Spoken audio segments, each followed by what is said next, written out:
Okay, hello. Hello. We did it. We're back. Hopefully that will fix the issues. We will see. It's really totally, messing me up from just kind of vibing here and I can't get in a good yapping mood when I'm constantly like worrying about if people can even hear me. It's kind of like being a stand-up comedian, but like constantly having your mic go out. Like, man, like, what are you gonna do? It's throwing me off my groove.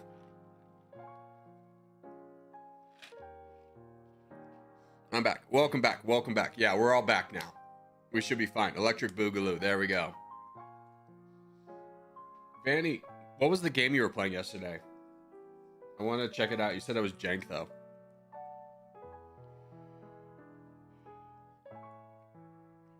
Domination's getting an update very soon, and Vatican City's strat's gonna be gone. That's probably gonna be something that only really affects multiplayer. I mean, personally, I'm very glad that I did all the landlocked micronations prior to that coming out, because I don't know how you could do a small like San Marino type thing without Vatican City strats. And if you think about it, it is kind of a valid strategy. It's not unprecedented in military history to be like, it's an ambush. Hey, sorry about the game. Couldn't hear you over the lag. Yeah, there'll still be a little bit of lag. So what I'm doing is I turned down it to low latency. So that should be like... So I had it ultra low, which is like as fast as it could be is like a second delay. This is going to be as fast as it can be is like 3 second delay. But we should be fine. I'll try and communicate more in game. Let's go for... You know what? Let's wait for this contest. Let's do a quick... let's start a Wordle real quick. Oh gosh, this is a good one. This is not Europe. This could be an island. My heart says this look like think of something in Africa, and I'm saying no. This isn't gonna be South America, because the only one that would really fit this shape is Bolivia. That's not Bolivia. It could be Uruguay, but I feel like Uruguay kind of has more of a point at the bottom. Let me just guess Uruguay so I can get out of my brain, and then I can focus on where it actually is. Okay, it's 8,000 kilometers to the northeast. So is this Europe?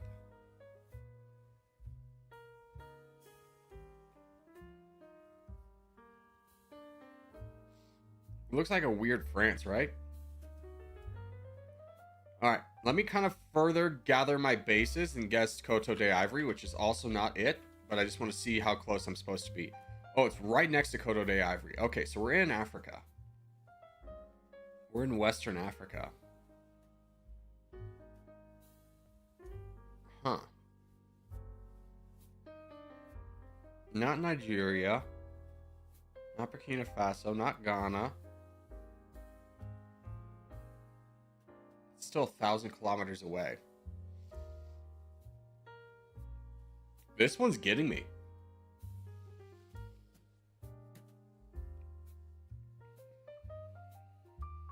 I can't think of a single country right now. I gotta give up. That's Nigeria? No way. Is it really? It is Nigeria? So, show me on a map. Am I dumb? I feel like I've seen Nigeria a million times. I don't know why my brain didn't connect that being Nigeria. I'm very familiar with Nigeria. That's so weird. All right, well, let's get ready for this contest.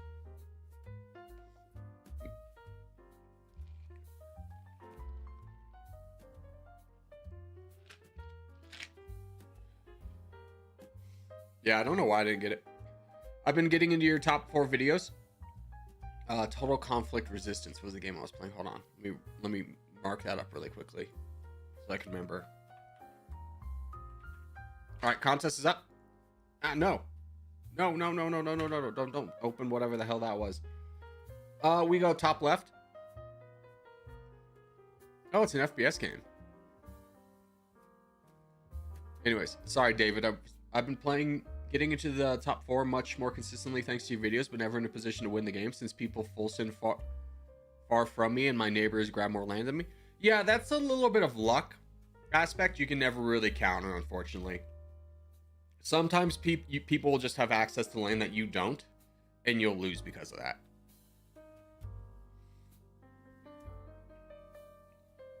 But have no fear. I'm ready. I'm here for the contest.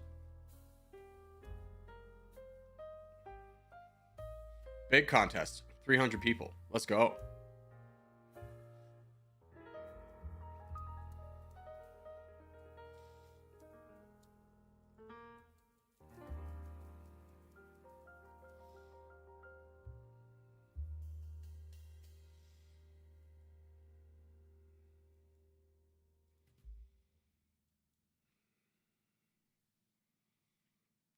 Yes, we have most of our people in the right spot.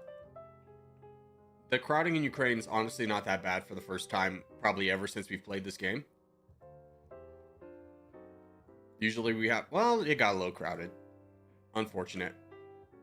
I don't know how I can convince people that we don't need half our team right there.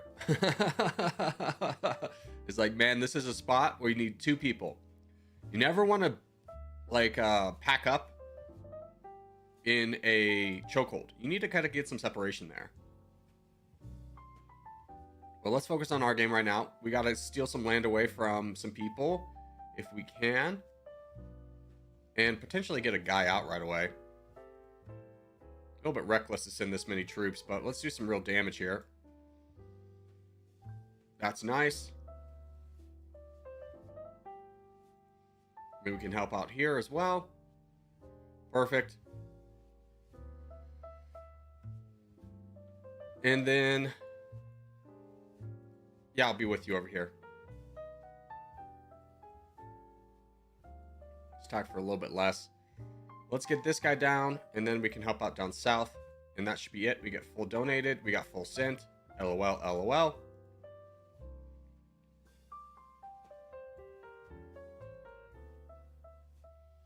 Cool. That works out really well. Try and get a little bit closer to red interest before we start donating. But we're doing really well. We have most of this area captured. I mean, we can definitely get it down. It's unfortunate we have this enclave over here if people trying to race to the front. Because we don't have any connection back here. So we got to get this first before we can go forward.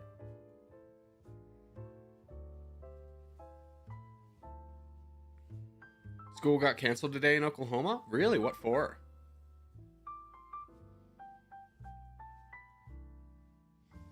Snow, maybe? I don't know.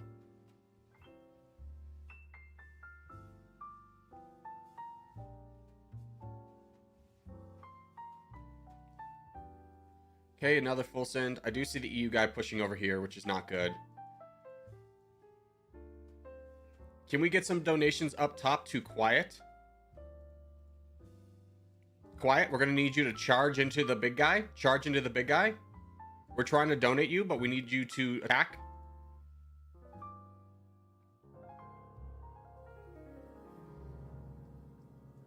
You're doing great. Keep it coming. Good job, good job, good job. Fortunately for us, this is kind of like why you don't want a disconnected front line. Because this guy's gone. The blue team's been building him up. Who's protecting the blue now? What's going to happen to blue after this? Well, they're all going to pass away. They put all their eggs into a basket that didn't support itself. We got 1/4 of an inch on ice on the road. Oh my gosh, yeah. I mean, I lived in northern Texas, in southern Oklahoma, and let me tell you, people treat ice there as if like the smallest, like if it's snowing outside and the road is wet, that has to be ice and everyone's gonna die. That's like straight up their reaction to it. It's like, and then you just live as a northerner go, yeah, but it's not sticking to the road, so it's fine. And it perplexes them.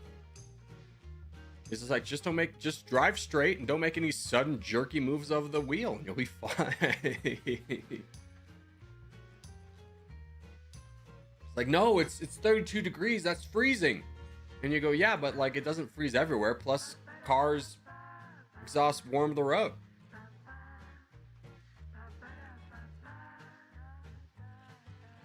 When I lived in Sherman, Texas, we got like an inch of ice covering the road, which is nothing.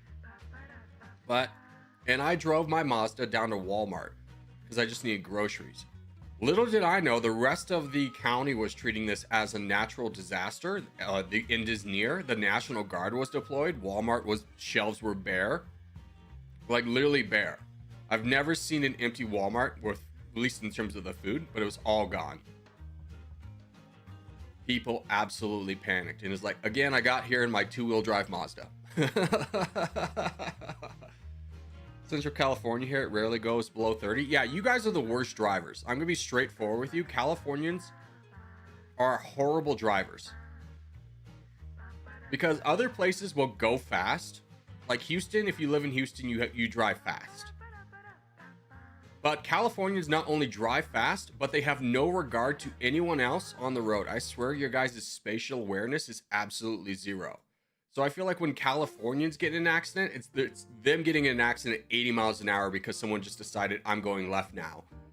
I'm going to cross over this double white line so I can turn without looking. That's Californians for you. You guys are reckless and dumb.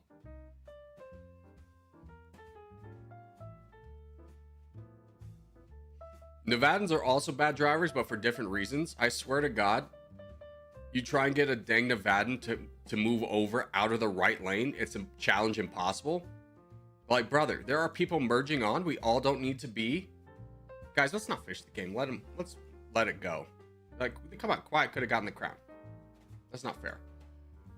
But it's just like, I swear to God, you guys can all not hug the right lane. Like, people are trying to merge on and off. It makes everyone's life very difficult. You can get in the middle and left lane.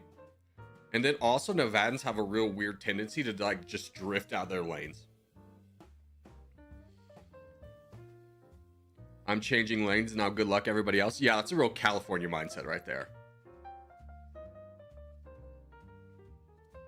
Hey, Paul, how are you? In Quebec, Canada, you can't legally have a car if you don't own snow tires. You can't get your car insured. That's crazy. I've never had snow tires.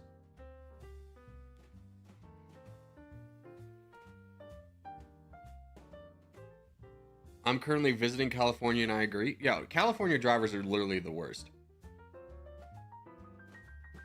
And another thing that California drivers love to do is they love to go like 80 miles an hour, 2 feet behind another car that's also going 80 miles an hour. And you just kind of want to sit there and be like, you understand that if the car in front hits its brake lights, there is no way for your brain to react fast enough to comprehend the red lights being stopped for you to hit your brakes before you careen into them, right? Like, you're going to hit them at 80 miles an hour. You're never going to even slow down a little bit until the impact happens. You cannot convince them that that is not an okay way to drive.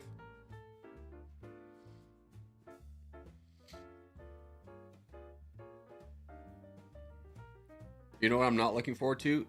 The feet of snow waiting for me. I haven't driven a car in forever. Are you going back to New York or are you going back to Nebraska?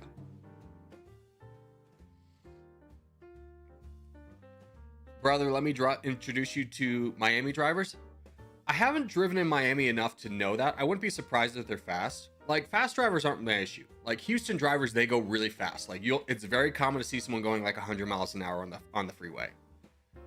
But at least they're like slightly aware of their own surroundings. Californian drivers would just be like, they drive incredibly close to each other at high speeds, and then they'll just fling a left without even looking.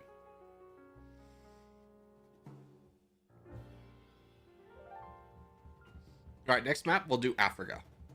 I'm from Minnesota. It's not that cold out. It's negative 14. Yeah, but here's also the difference. Having lived in the north and the south, you can say it's not that cold, and southerners can be like it's not that hot. But when you account for how the houses are built differently for different latitudes, cold is a real issue in the south because their houses are designed to get heat out. So there's a lot more infrastructure damage that can happen. It can be like a really scary thing. And then the north, your houses are designed to keep heat in. So when you get unseasonably hot, it is dangerous.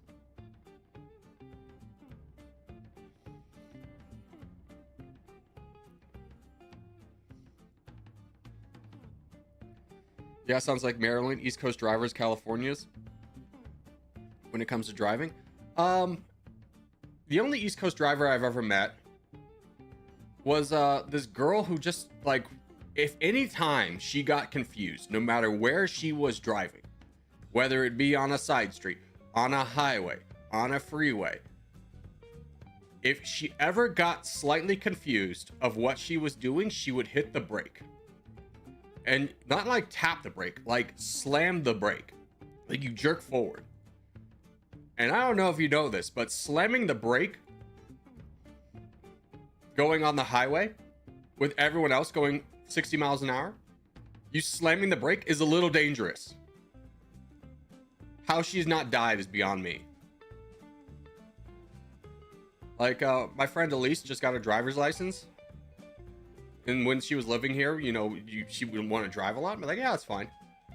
And the thing I always told her, though, is just like, she would always try and like be accommodating to other people. It's like, no. The most important thing you can do on the road is be predictable. Everyone is judging what they're going to do based off of you doing what they perceive they're going to do. You're going to do, like, you're going to do the right thing. So they're all going to trust you that you're going to do the right thing. It's the moment when you start doing something unpredictable that the road gets really dangerous.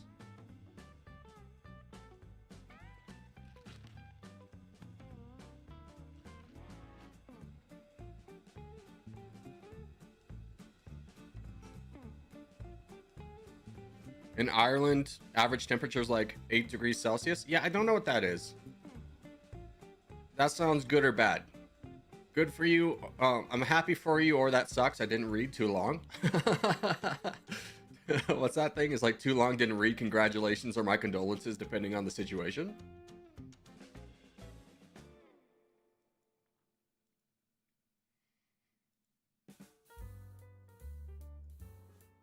Hey Corey, hope you're well. Been grinding OpenFront recently. Game is so good. Still really buggy. Yeah, I should probably give that a go. I was kind of holding off because it was like, oh, Warfront was supposed to be good. But how come there's 0 labors? Did you just join a lobby? There's nobody in the game. How can you be grinding it? I just looked and there's 1 player in the lobby.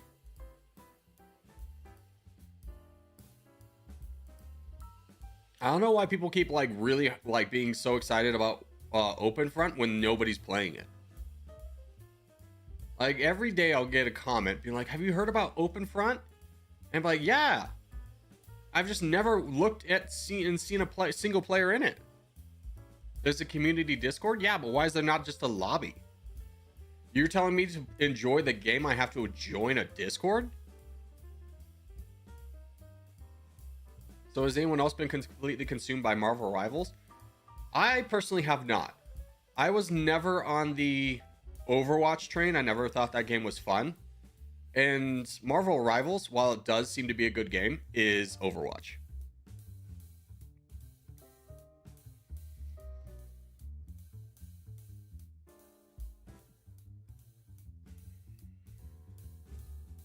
It's mostly private lobbies. Well, what's the point of a game having private lobbies? It's not even a game, that's a club. You joined a club. You joined a virtual club. All right, I'll be right back. Humble apologies.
We're back.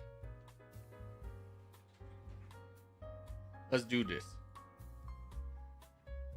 Contest in 2 minutes? Hell yeah, brother. Hope y'all enjoyed the share stream. Let's do a little bit more on Wordle. We'll get a couple more of these things in. Can you guess the 4 neighbors? We got Benin. We got Cameroon. We got Niger. We got Chad. What's the capital city? Isn't it Addis?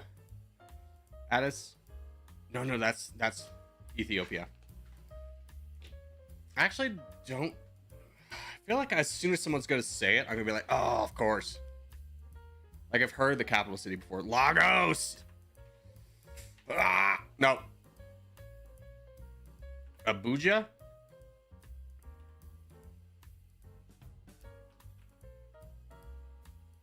Okay, I was thinking Lagos, so I would have been wrong regardless. But it's gonna be here. Oh, frick. Can you pick the flag? Yeah, at least I got that one. Can you guess a landmark? That's, well, maybe. That's not it. That's like Switzerland. I have no idea what this is, so that could be it. And that's like the endless pit or something. That's like in Uzbekistan or something. So it's one of these two. It's this. That is the Shrine of Lady Laws. Oh, frick. That is this thing that I wanted to initially guess. Freedom Park. Should have read them. All right, contest is up. Let's join.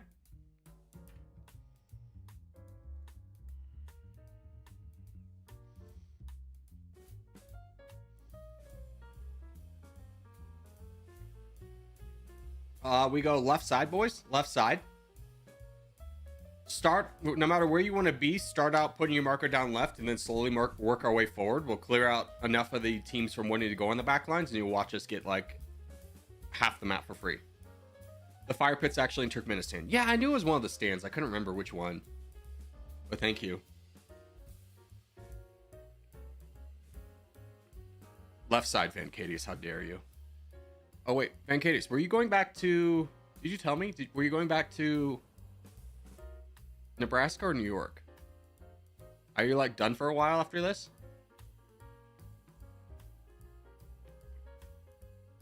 Oh, wait. You'll be going to New York first and then going home. Okay. I guess that makes sense.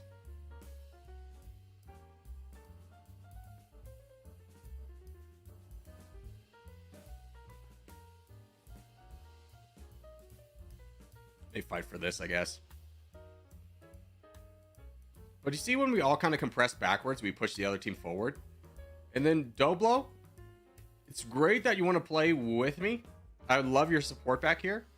But just understand, if you touch a player before you touch a bot, you're too close.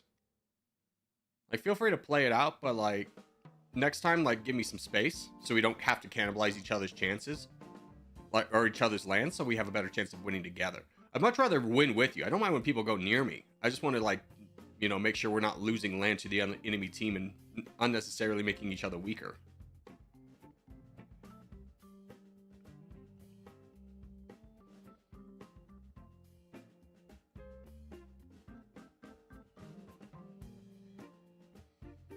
Can you help me down here, bud?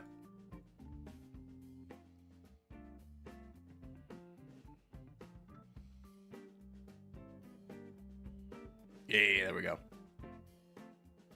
How you been, Mr. Corey? I'm doing okay.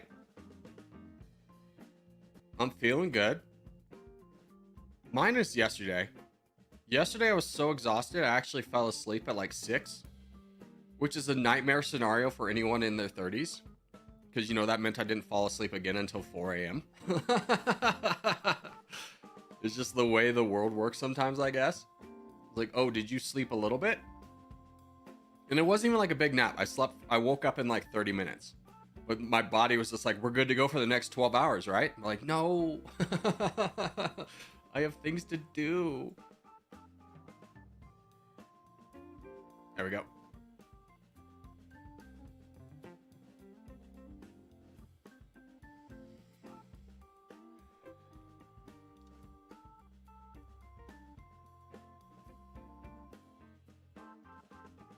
Yeah, we got good lines everywhere. Love to see it. think I'm probably going to support Jibbin. Jibbin will be a nice one to donate to, as well as No Name up north. No Name's going to be probably getting donations from Discord. What if you put your name as brackets, Corgi Circus? I don't like it. I'd rather just be Corgi Circus. It computes more. It computes in my brain better, I should say. I know it's like redundancy, but I prefer it.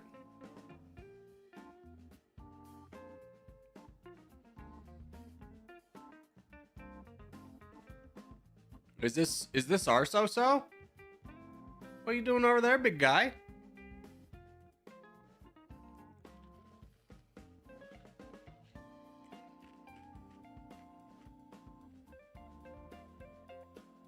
There we go. We're doing good. All right. You're going to be fine down there. There's not a single challenge for you. Let's try and get No Name built up a little bit so he can do some more action.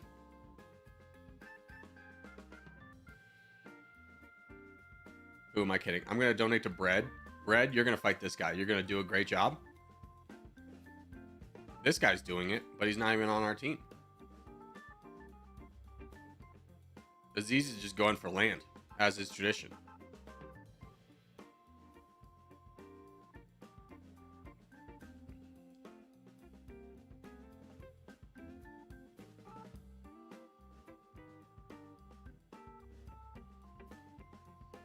Now, the difference between Jibbin getting the crown or not is if he attacks upwards real quick.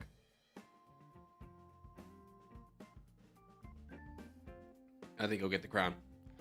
I swear Reds hate me every game. Well, if you want to be in a position where Reds are attacking you, you're probably going front line. So, you know, that's a cognitive choice. You can live your best life. Do you play 1v1s? No, never.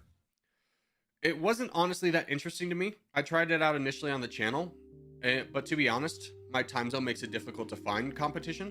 And 2, it was also a thing of like, it wasn't very popular. And 3, with the original game design, I would have to wait like 20 minutes, literally sitting around 20 minutes.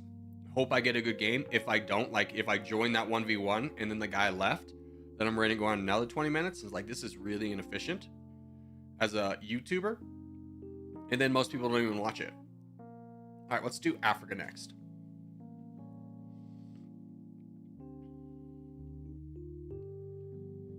But yeah, I got some stuff to do in New York before they let me go. Only get 2 weeks as well.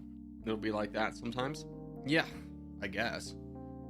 I feel like they would give you a little bit more time off from, you know, deployment. Like you've been deployed for quite some time. I feel like you've earned a little bit more than 2 weeks.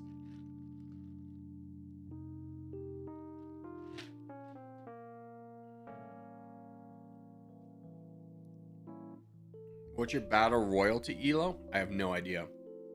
Probably not very high. I don't play this game. Well, let me rephrase that. I play this game a lot because I stream it and I make videos about it 5 days a week. But I don't play it outside of that. And the people who have really high elo play it all the time. You know, I've been playing this game for like 3 years now. 5 to 6 hours of one game every day is enough. It's not like I'm yearning for more.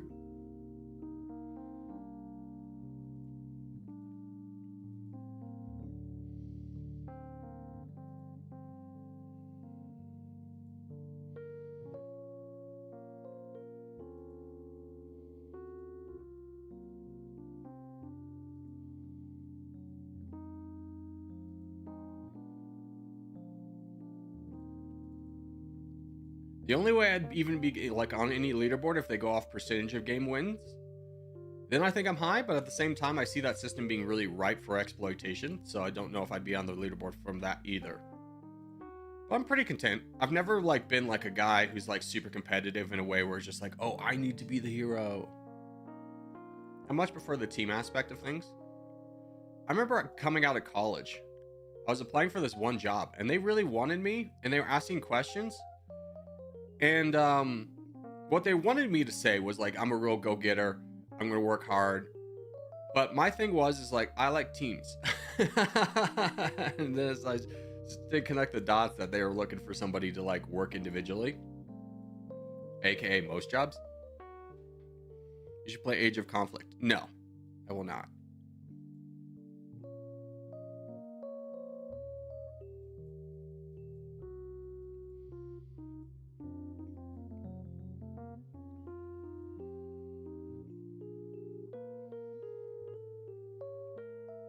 I like Ewood's position, but he's getting attacked. Hey, bud, you have to charge. You have to fight either big ego or player. You can't just not fight anybody. Your teammates are getting attacked. You got to help them.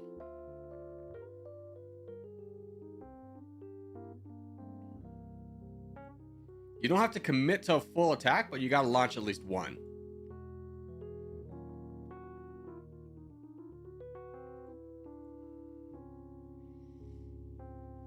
Used to play CK3, also fun game. Yeah, I played that a lot last week. The problem is I played CK3 on the channel. It just doesn't transition very well. I swear to God, you give any complexity to this audience and they're absolutely confused. They go, I don't get it. Like the amount of times I hear people get like, I don't get it. And be like, what? You've never learned a new skill? You've never applied yourself to something new? I swear to God, it's not that difficult. Like here I am explaining everything as we go and they're just like, no, I don't get it. I don't want to listen.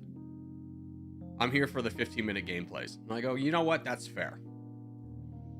It's like, I want a simple game that takes 15 minutes. I'm like, I get you. Problem is there's not a lot of games out there like that.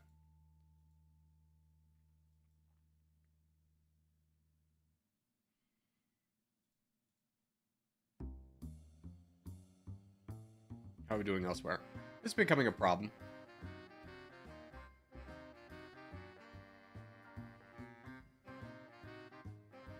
Can you fight this guy? You and Friday should be enough.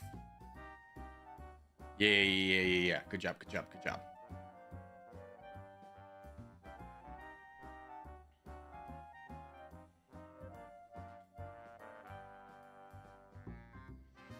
You're the reason I started playing Territorial. Didn't know it existed before you. I mean, it's a really fun game. I feel like most people that experience it do enjoy it. Like, they do want to get more of it. Because it really scratches a competitive itch in a short gameplay. Like, it's a good niche. Like, very rarely do you get, like, competitive gameplay that doesn't take 30 minutes.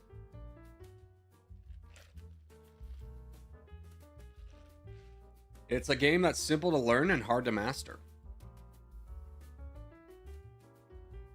I actually found it from CG. Yeah, I mean, most people did. CG and Drew. Well done, boys.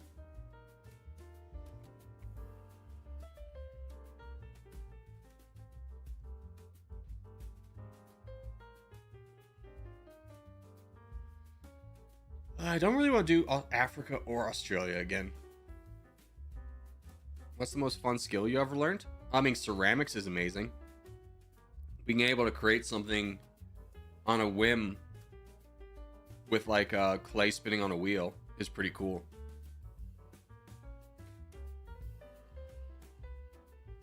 It's like the instant gratification of like being able to make something. Obviously, you can put a lot of craftsmanship and time into a pot or a project. But you can also just have the instant, like, I make a pot in 2 seconds. Let's do Europe.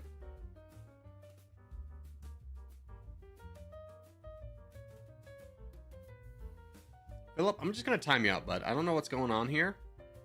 But let's relax. Basic woodwork's fun that way. Yeah, woodworking is fun. It's always satisfying to work with your hands.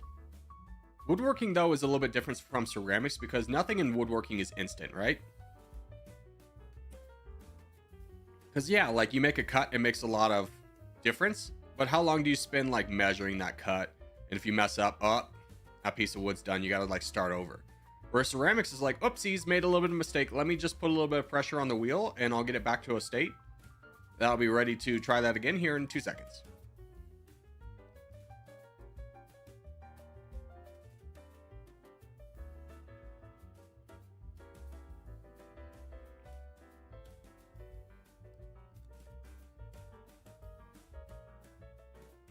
I really wish the YouTube had been a little bit more prevalent when I was like in high school, because you look at the stuff that people are able to do with ceramics, and I just go, man, I could do that if I knew about it at the time.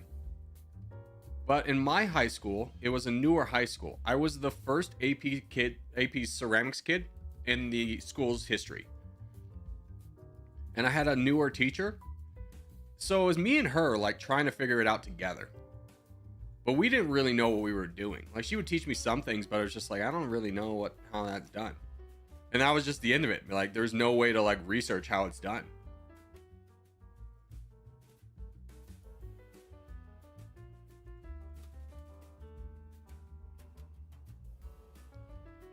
Yeah, bud, I'll go.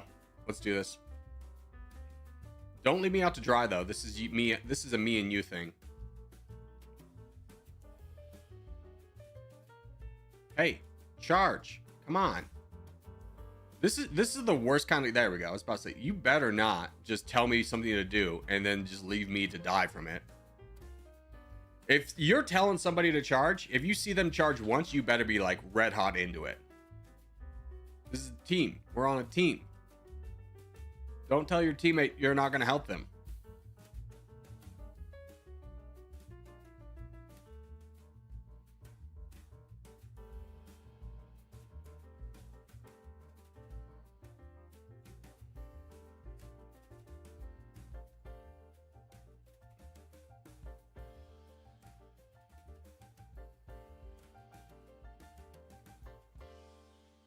All right, I'm going here. See if we can work down this guy. Take some pressure off Dobe.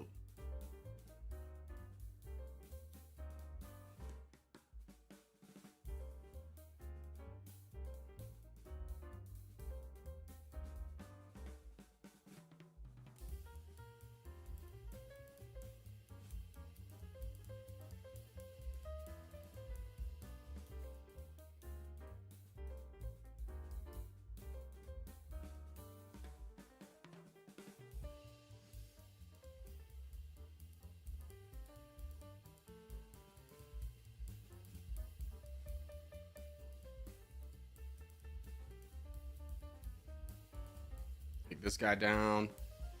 Get this free land.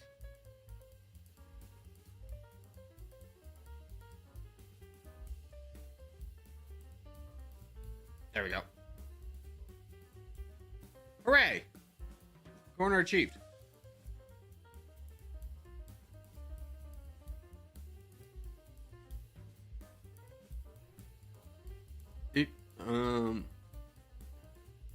How goes the clan grind? It goes well. It goes well. GG's.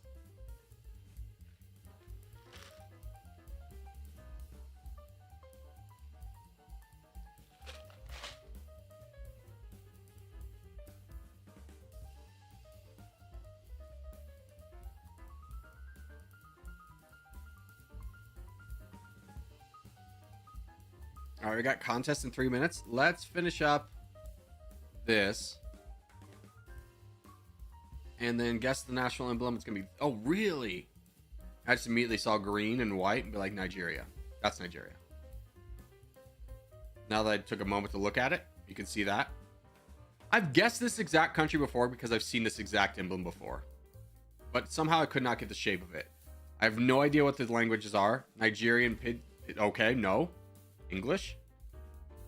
Oh. I got nothing. I give up immediately. Nope, never was gonna get that. Alright, let's do flaggles. Vietnam. That is the Democratic Republic of the Congo. That is the shape of it. Pick the emblem of it? Okay. That's Guam. It says Guam.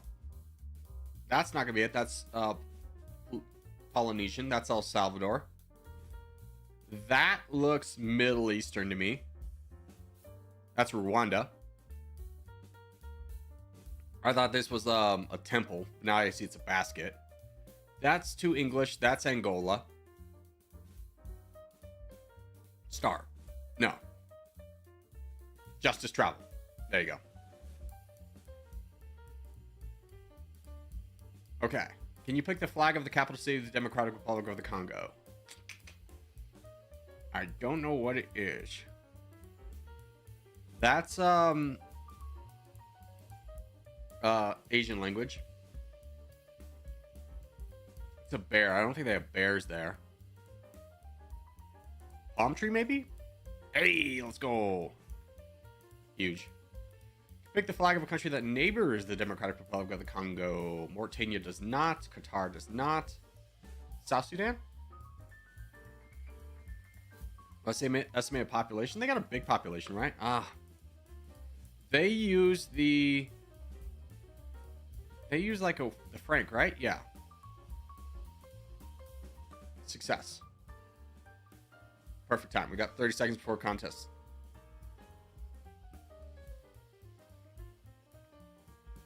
Hello, Mewtwo, my favorite Pokemon. Whose favorite Pokemon's Mewtwo, dude? Don't come at me like you never heard about Bulbasaur.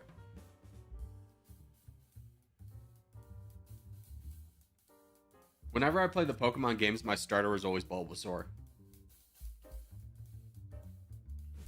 Death to the Charmander kids, dude.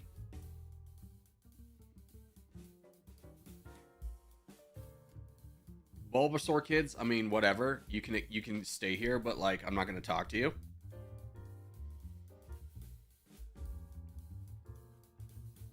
The kids who like Charizard, the kids who pick Charizard as their starter Pokemon grew up to be the kids who root for the Lakers and the Patriots because they're good. They pick the best team and they go, oh, I root for that one. And when that team's no good anymore, they go, oh, I'm a fan of another team now. Where do we go? Asia. You play OpenFront.io? No, there's no one in the game. We just checked. Someone asked this morning. There's literally no one in the game. It was a lobby of one. It was me. The whole lobby was me.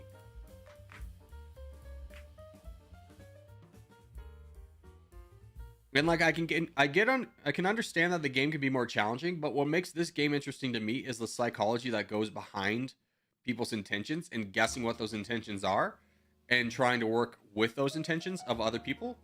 So when you take that intentionality out of it and you just go, this is a random robot, it randomly attacks. Oh, you go, okay, so it's none of the things I enjoy. Bulbasaur, really? I get your role, but I'm more of a Treco guy. Yeah, I don't know any of the Pokemon beyond the first generation.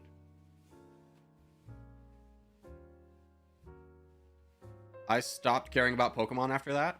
I still have Pokemon cards. My little brother, though, to be honest with you, he refuses to admit this, but it was like, I know I had these Pokemon in my deck, and they're in your deck now. So when I had left, at some point, he definitely stole a bunch of my cards.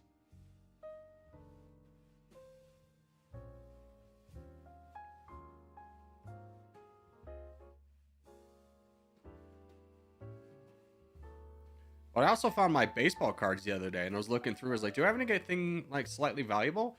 It's like, I got Eli Manning's rookie card and Ben Roethlisberger's rookie card. I'm like, oh, hell yeah, brother. Let's go.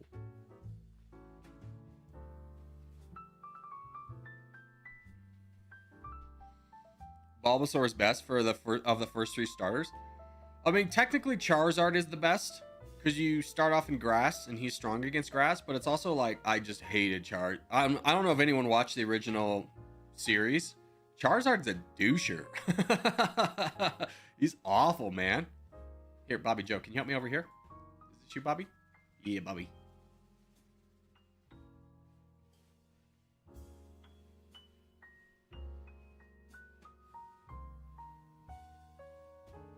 Pikachu's the best starter. Pikachu's not a starter. If you played the original game, you would know this. All right.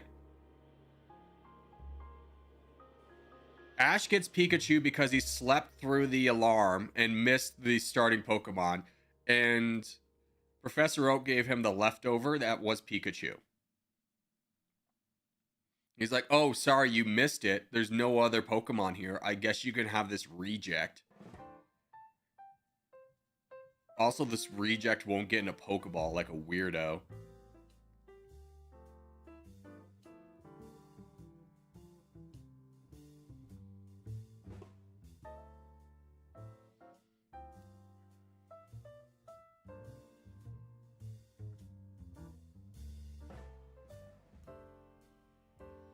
Pikachu was the starter in Pokemon Yellow. Pokemon Yellow is not the original. Get out of here, nerd. Get your false prophet out of here, okay? No one cares about Pikachu. He's not original starter. He never was. He never will be.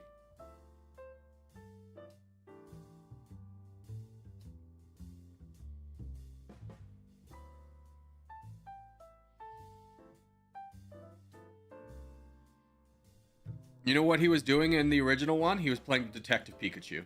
That's my headcanon. He was being a detective in New York or whatever. Which I don't... Did anyone ever see Detective Pikachu?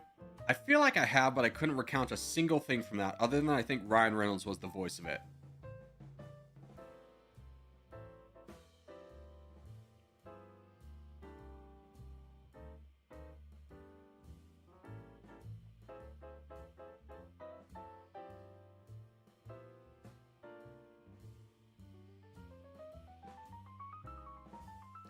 You're saying Red Blue reminds me of Red versus Blue? And that brought back some nostalgia. I should watch it. Oh my gosh. Red versus Blue? Talk about early days of YouTube, man.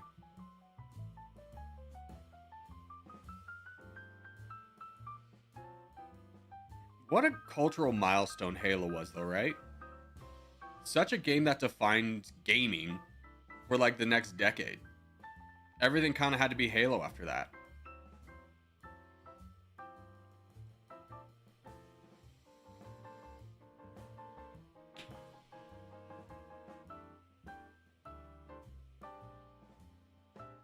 I remember me and my brothers invented this game in Halo called Roadkill.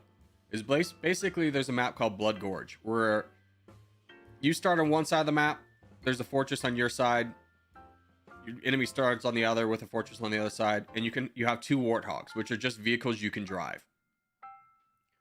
Now, they do have machine guns in the back, but in a 1v1 you can't fire the machine guns. So the entire point of the game, we called it Roadkill, was that if you got hit and you spun, you would fall out of your warthog. So the rules of the game is you would hit each other's warthogs until one of you fell out, and then the player who fell out had to try and like flip their warthog and get back in it before the other person could run them over. The joys that game was for us, so much fun. Way better than the original game. Like, did not care about shooting at all. Roadkill was the game. Is this... Oh, I was about to say, why aren't you attacking?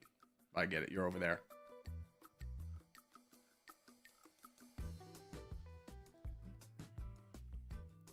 Even with the last few Halo games getting less than great reviews and public opinion, still has a massive fan base.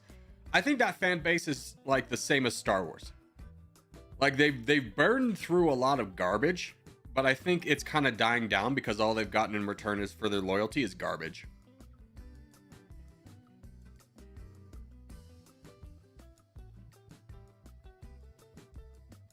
GG. Halo is just like almost disrespectful in how bad their games come out. Like, what do you mean you launched the new game without a co-op multiplayer? Are you kidding me? That was like the entire thing. I was so excited to play that with my friends, and I heard it didn't launch with co-op multiplayer, and I was like, cool, well, I'm not playing this. Literally never played it.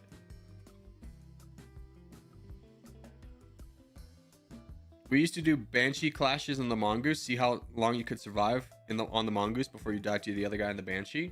Yeah, so similar kind of gameplay to what we did.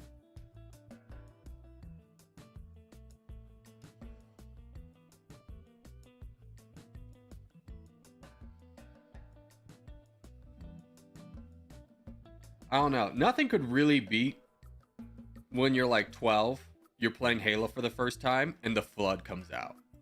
and you go, oh my god, the flood is so epic, but like not super scary. And I feel like everything after Halo 1's story was a slight decrease. Like Halo 2 wasn't like the worst, but then it just kept shooting down and down and down to the point where it's just like, okay.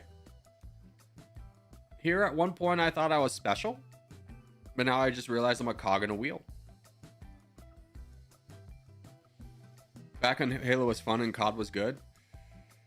Yeah. I mean, I don't know. I like Warzone. I had a lot of fun with Warzone. I understand it's a little bit more unrealistic with the slides and the dashes and the peaks and stuff. Here, let's do Asia. But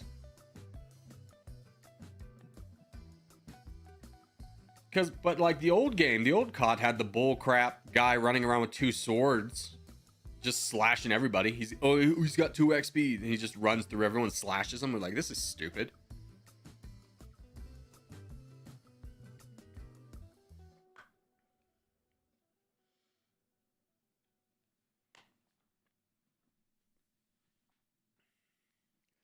The first time I played Halo 1 Flood, I was home alone, and a green lunar moth picked that time to emerge from its cocoon, so we had randomly stored them on the shelf. Freaked me out. Yeah, that would freak me out too. It's kind of funny how like things freak you out as a child.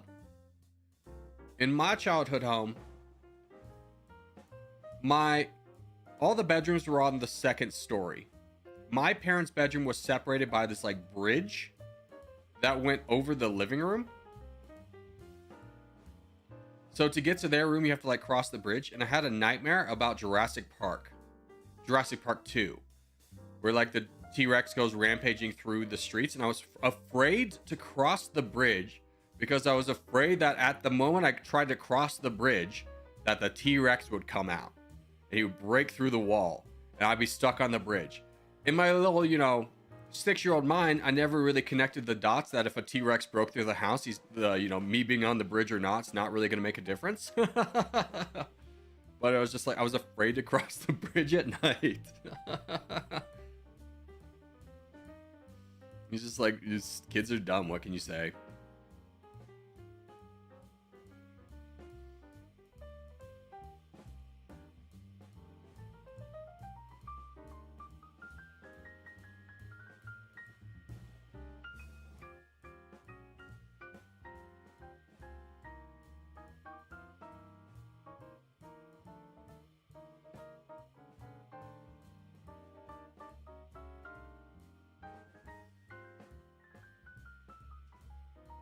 See if I can do this dumb move. It was really dumb and greedy. It relied on a lot of people not paying attention.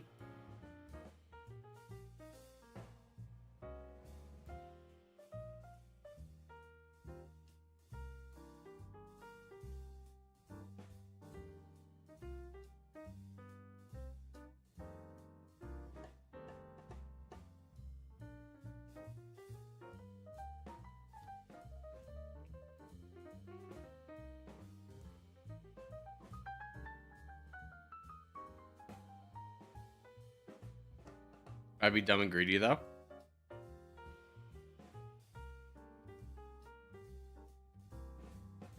Alright, let's work on you now.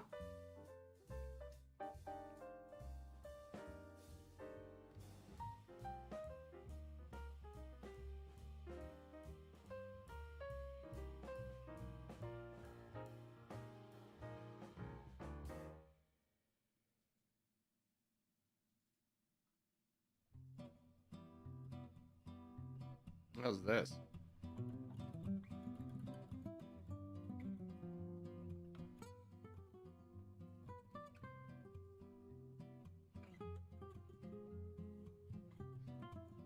Thank you for coming to rescue me, sweet prince.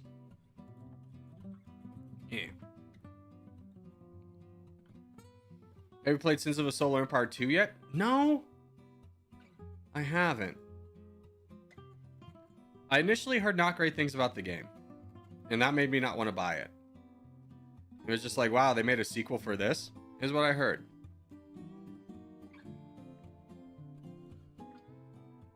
Brandon to the rescue? It was Jibbin mostly, I think. GG.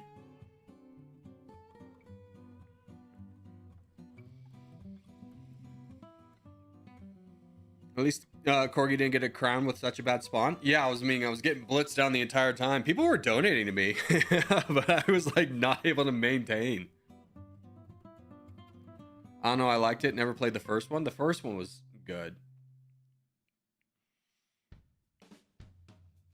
Yeah, I don't know why. It just kind of hit me. It was like, oh, okay. And it was also like really expensive. How about Kingdom Come Deliverance 2? I hated Kingdom Come Deliverance 1. My apologies to the voice actor, but his voice is nails on a chalkboard to me. I swear to God. I cannot. For me, his voice incites violence in a way that I've only experienced a handful of times in my life. It makes me want to be violent against the man, just hearing his voice. I cannot stand his voice. I cannot play that game purely because I hate the voice actor's voice so much. And I do again apologize to the voice actor. I know that's really mean, but like that's the reason I can't play it.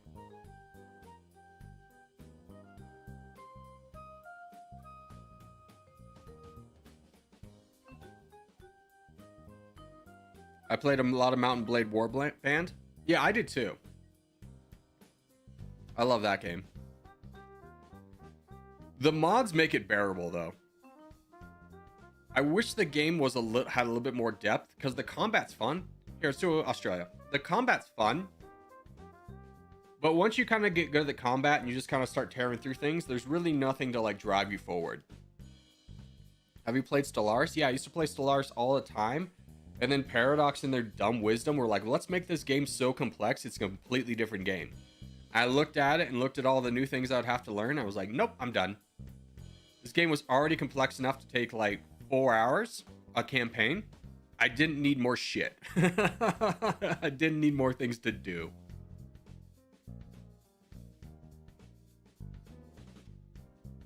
I wish I could work at Paradox just to tell people, hey, like we don't, just to like be in the meeting where I could just pipe up and be like, hey, like that's a cool mechanic and all.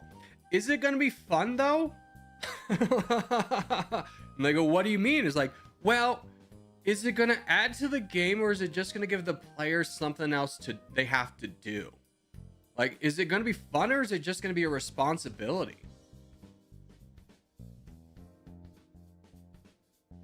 Like, I swear to God, even like my favorite Paradox game, CK3, it's just like you're constantly having to manage these pop-ups of these characters that have no meaning. It's like, oh, this courtier is plotting to kill this person. And you just look at it and be like, I didn't know either of these two people existed. Like, why is the game stopping me to like listen to this? Just for my like response to be, we'll keep an eye on it or whatever. Or thanks for bringing this to my attention. I just want to like talk and be like, what was the point of that? Like, it happens so much too.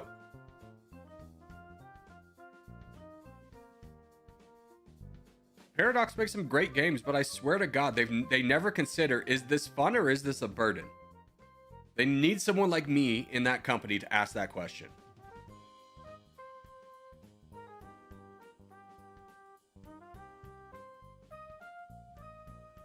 I could be the hero. It's a Paradox game. It's not supposed to be fun. It's supposed to be chaos and pain. Yeah, right. Paradox business strategy is they sell stuff for DLCs. Yeah, like I was a big fan of Crusader Kings 2. I bought all their DLCs. And like the things they make in the DLCs are fun. It changes the game, but not like drastically. Stellaris did drastically change the game. Crusader Kings things didn't drastically change the game. It just kind of gave new options to play it.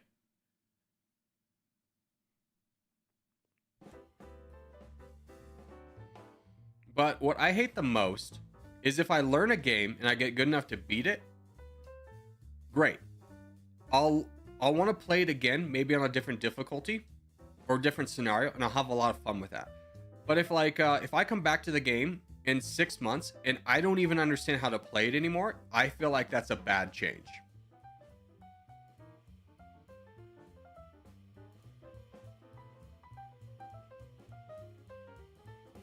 They're like the kings of post DLC money making. Yeah, but like here's the thing. is their DLCs are good. They're worth the money. They're not expensive. They're like $10 for like is like one of the DLCs in Crusader Kings is like, now you can be Vikings and go raiding. It's like, oh, that's a great mechanic. It's like, costs $10. It's like, fair trade. Didn't know I wanted that before now.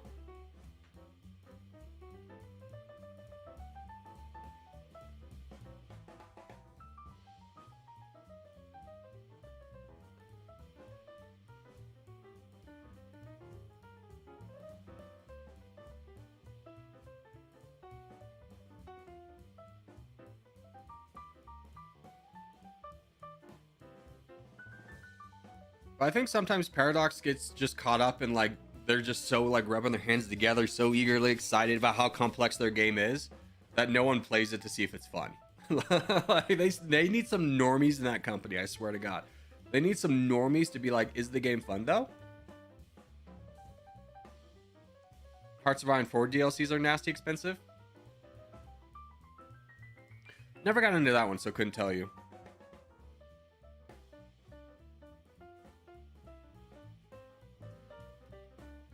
Lots of disagreement on certain DLCs for some games, sure, but here's the thing: it's a downloadable content. You don't have to get it, right? It's supposed to be like the beauty about a DLC is you play the game, you beat the game, they introduce new content so you can still enjoy playing the game. I don't mind the thing of DLCs. Like Crusader Kings, I think I spent over $100 on all their DLCs, but I enjoyed it all. And it wasn't $100 all at once. It was like $100 over like 2-3 years. Which, if you really start to break that down on like a monthly basis, it's really not that bad. Contest, I'm in. Let's do this. Let's spawn Africa.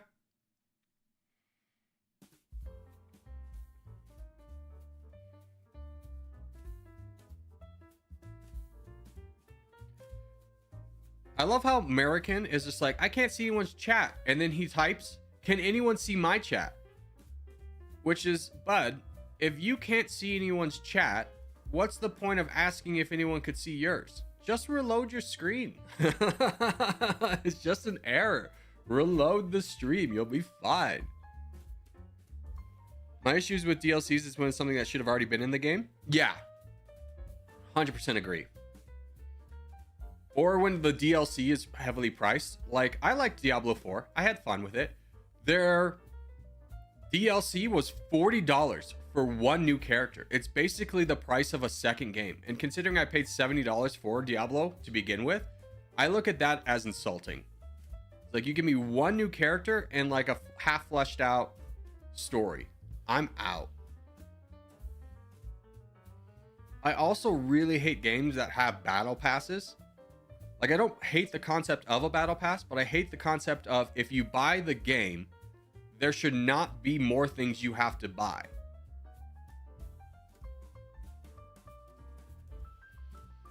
Which is one of the reasons I slightly don't like Call of Duty.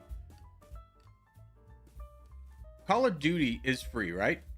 Or like Modern Warfare is free. It's fun. But they put new guns in every season that are overpowered. The only way to get the gun is to grind a lot.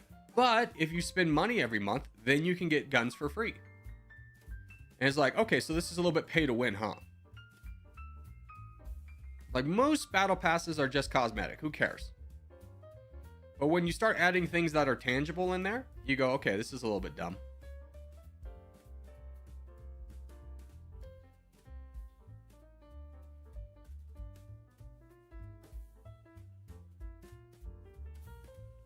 Knock you down. Yeah, some games go really bad with DLC behavior. Yeah, they really do. And it all started with a $5 Bethesda horse, right? Like, when I was playing Rainbow Six Siege, I bought the premium battle pass every time. I was like, yeah, I want the cosmetics. I didn't mind it, but the game was also free. Where I really started to get frustrated with Rainbow Six Siege, though, was a little while after inventing the battle pass. It really became like, hey, Either you grind this game like 6 hours a day every day to complete the battle pass, or you buy boosters. And that was really annoying because then the battle pass wasn't even fun. It was such a dredge.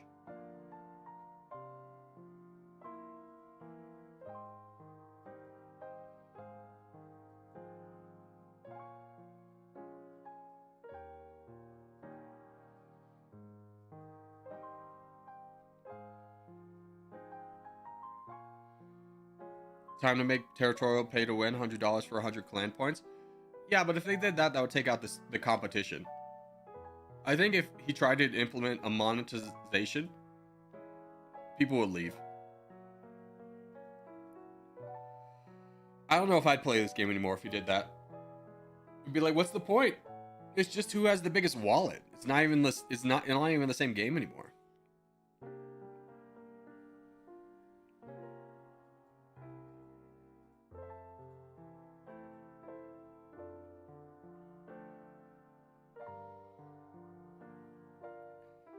Paradox is the worst with their DLC. All of them have necessary features and it's like $100. I think we're talking about different companies.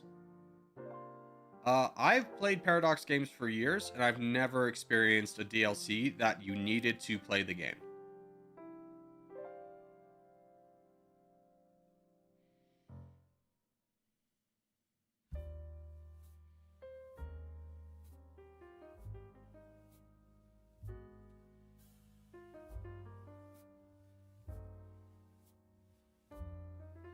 Or have you played OpenFront IO, the much better than Territorial?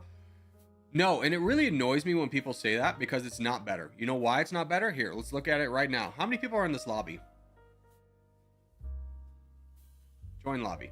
There are 4 players in the lobby. You cannot tell me a game with 4 players is better than a game with 86 players 4 minutes into the game. It's simply not better. It's not even me saying that. That's the people speaking. If it was better, people would play that. But you think people love the developer in this game? They're so infatuated with the new updates every time that they go, oh my god, it couldn't get any better. My loyalty's to David. No, man. If it was better, people would play it.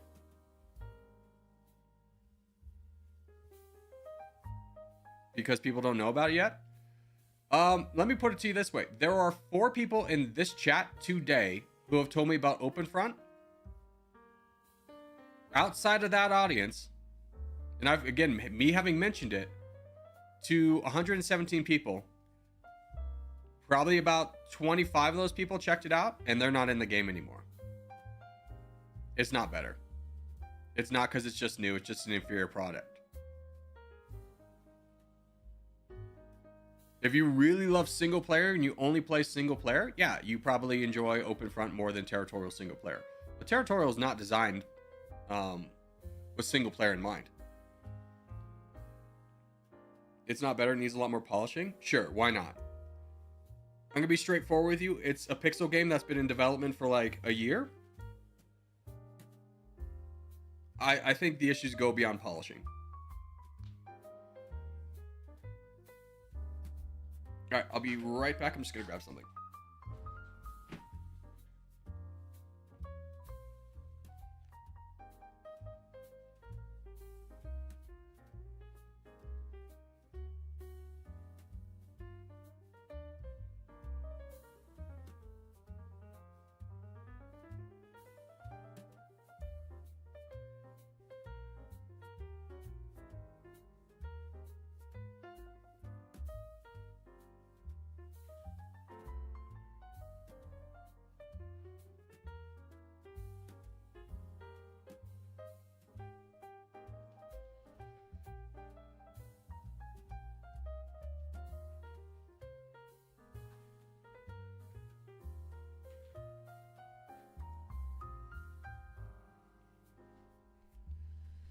Okay, I've returned.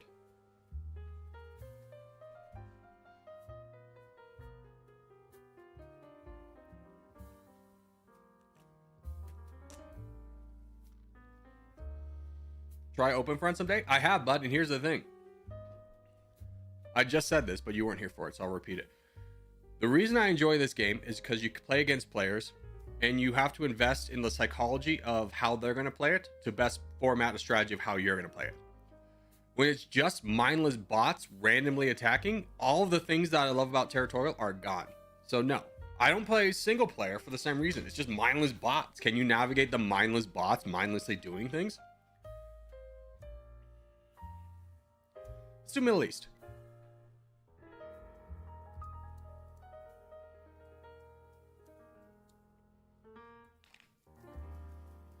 Besides polishing, what are critiques? First off, single player. Second off, if it's going to be a single player game, the bots have to have some purpose behind their attacks. They have to have conditions to be met. They can't just randomly attack. It's so dumb. You're just full on luck at that point.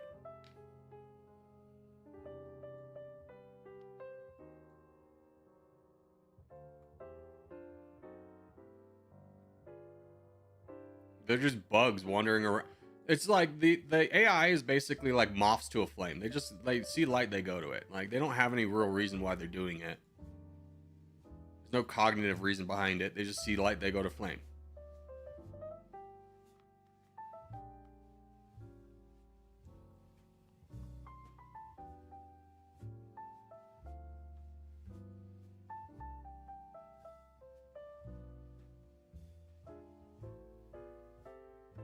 But honestly, I don't want to be too negative about Open Front, so we're just going to stop talking about it.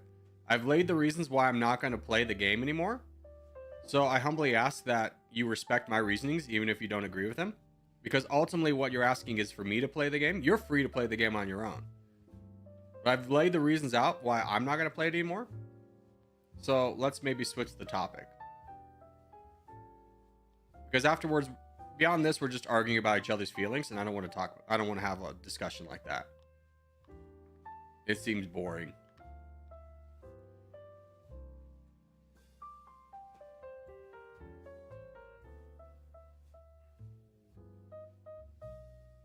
Where am I? There I am.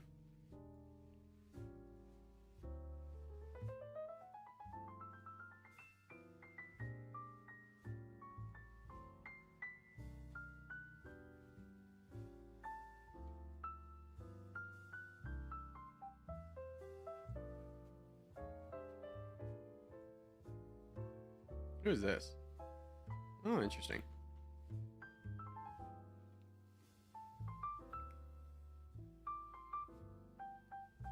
I'm just excited about something new.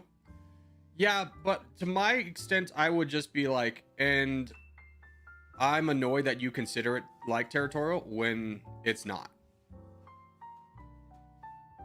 It's like single player for sure. It's like the single player version of Territorial, but nobody plays that.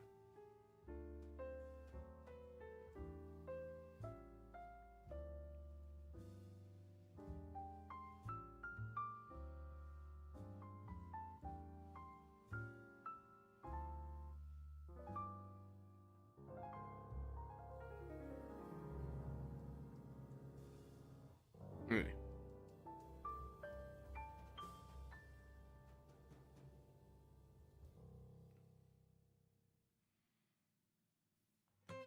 What's the convo about this time? Don't worry about it.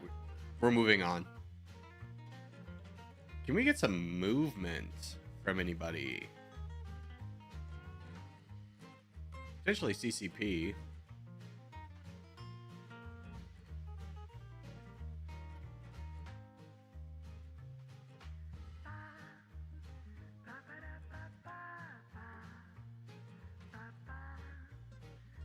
Can we get some donations to CCP?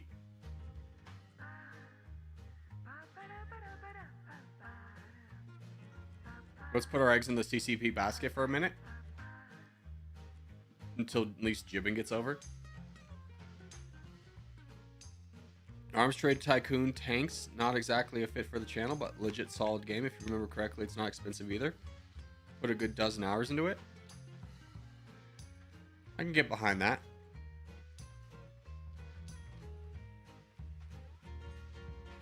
I think he's tired of the question, understandably. Well, it's just kind of like, what can we be left to argue? At this point, we're just talking about feelings. And we're just hitting the same points over and over and over again. So, I'm kind of over it.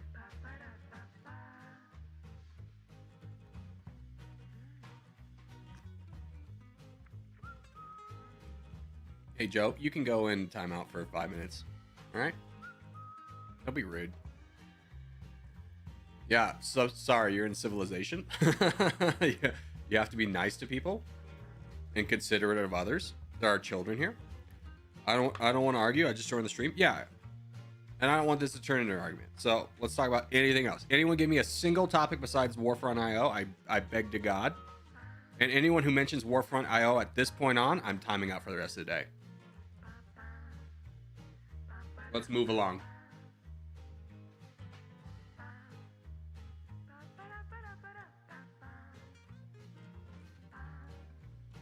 Trade Conquest. I had a lot of hopes for Trade Conquest. I think it succeeded in the early game. I've heard the developers fixed a lot of things I didn't like about the game, but I also don't feel like the end game's very engaging, which is a shame.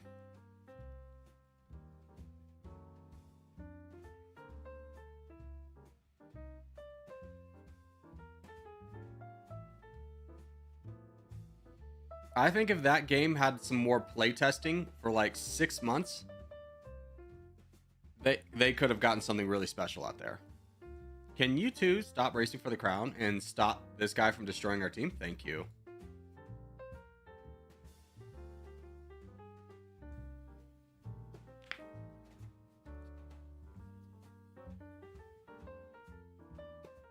I was so looking forward to playing it. Bought it on release, played for like 2 hours, didn't touch it again.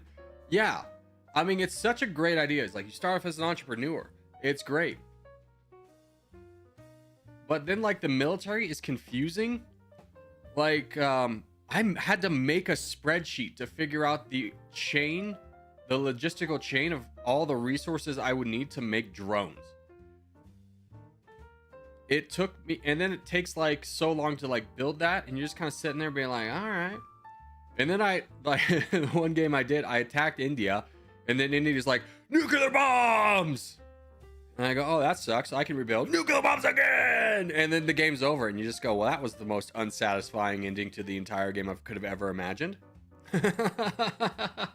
Like, what kind of a game ending was that? You just gotta sit there and be like, do you think that mechanic's fun? To attack one superpower and your game is just over now?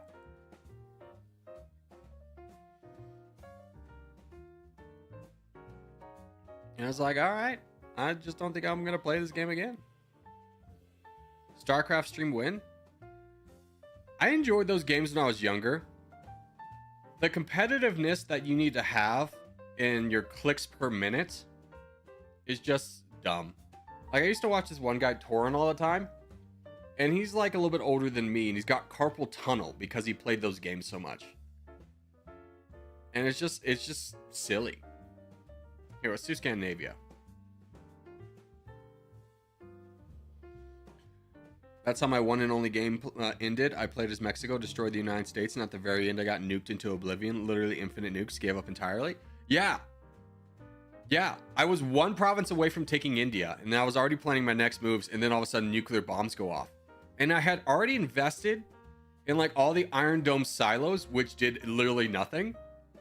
And India, who I think in real life has like 4 nuclear bombs, launched probably 4,000 at me. Like, no joke.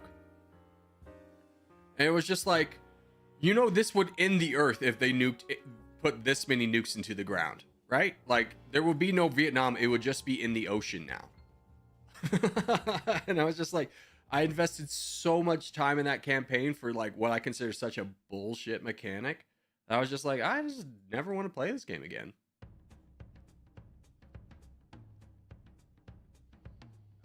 I was going to give it another shot if people liked it, but literally the worst performing video I've ever put out on YouTube. Crusader Kings was better.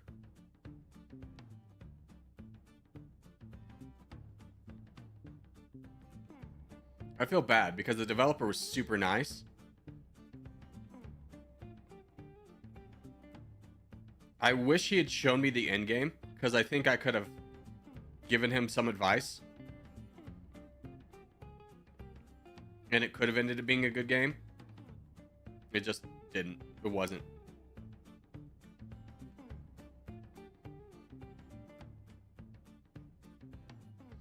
But I was real hyped for that game.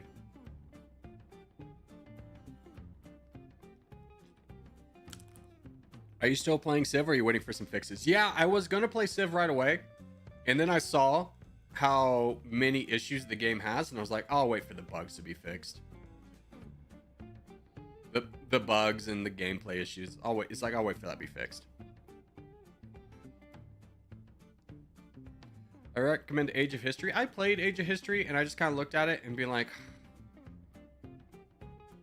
so like I really despise games where you have to spend more before you can start the game and play it. You have to like learn to play the game. Is if I can't intrinsically figure out how to play the game after playing the tutorial, I have literally no interest in ever playing this game.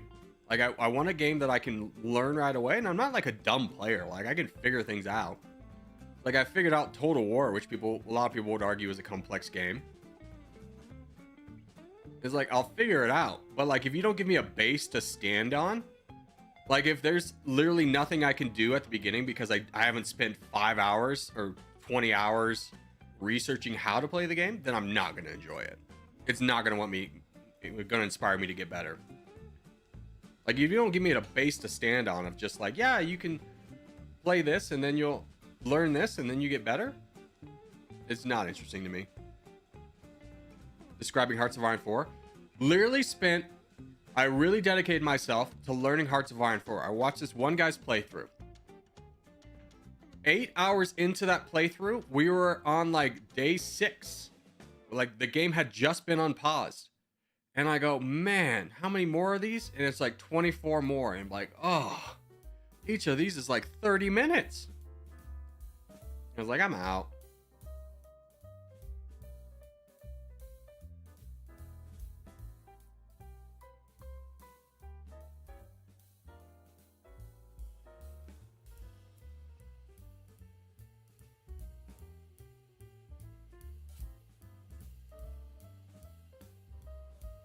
Hearts of Iron 4, I love Hearts of Iron 4 so much, it's really not that hard. No, it really is. It's really unnecessarily complex.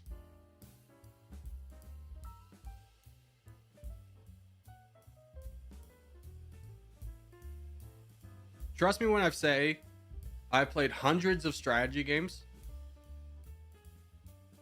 Very few put me off in a way like Hearts of Iron 4 did. Like if you bared through it and you learned it, you watched all the YouTube videos you could about how to play it, and then you enjoyed it, great. Glad you had fun. But I rarely ever look at a game and be like, yeah, I want to do that again.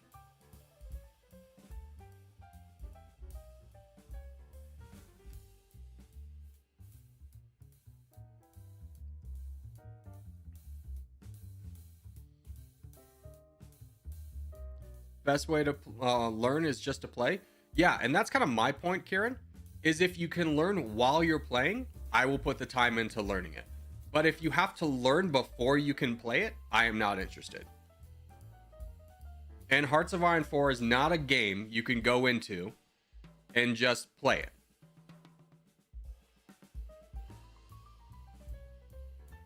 Do you like Civ? I would say that's a lot more time consuming and complicated. Yeah, but Civ is a great example of a game that you can figure out how to play it and then learn how to get better at it.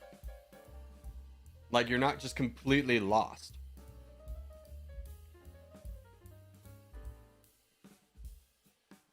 I love Hearts of Iron 4, and by love, I mean I hate it so much. Similar to War Thunder, I think I just want to suffer. War Thunder is a fun game.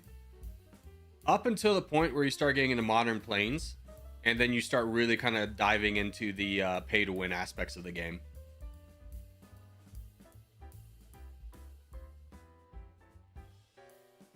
Like, biplane War Thunder is so much fun. Early War Thunder planes, so much fun. Then you start to get to mod stuff, and then people are paying hundreds of dollars to have a plane that's always going to be better than yours. Yeah. I'm out. Let's do Europe next.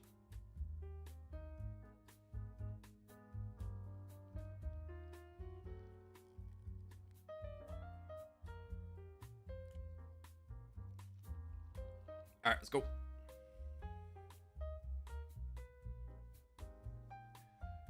LOL, Hearts of Iron 4 is not difficult. So let me rephrase this, scum, because I don't know if this is how you meant it, so I kind of want to understand your intentions. Are you just wanting to call me stupid? Or are you wanting to brag about how smart you are? Because you may not like intend for it to come off, but I feel like very few people would not read it that way. So are you trying to be mean, or are you just not aware of yourself being mean? Is the kind of the issue there.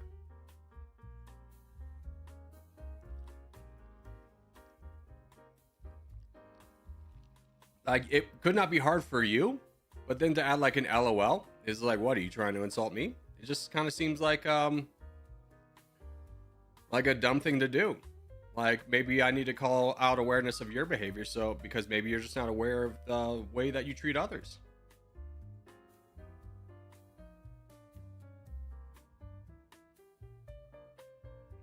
Because I guarantee you, you did not pick up Hearts of Iron 4, go in blind, play it, and be like, oh yeah, I understand everything. Because that's not how Paradox makes games. When you ask people why they like Paradox games, they'll typically describe it as a puzzle, and they enjoy figuring things out. And the more complex puzzle, the better.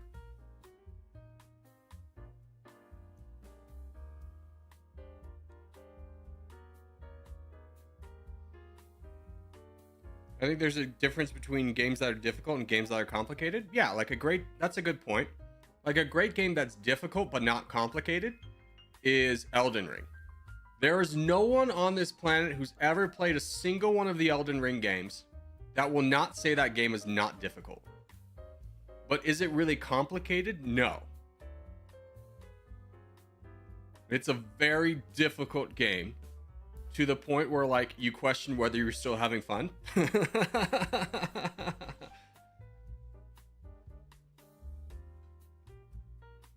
But it's not complicated.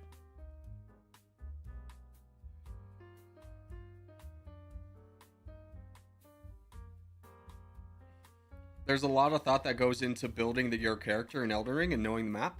Yeah, but here's the thing. You could not give a crap about any of that and just go in naked. And if you invest enough time into learning mechanics, you can still win, right? It's still possible. People do naked runs on YouTube and stuff. So that's a great example of a game that's like easy to learn, hard to master. And those are the best kind of games. It's like you can figure it out. You can win a fight without having the optimal build. And then like play it again with all the information you've learned. Those are the best kind of games. My first 10 hours or 15 hours of Hearts of Iron 4 were failures and suffering once you learn the major things to keep track of and what's important. Yeah, but like, how dumb is that? You spent 15 hours learning to know what's even important in the game. To be like, oh, this ended in failure.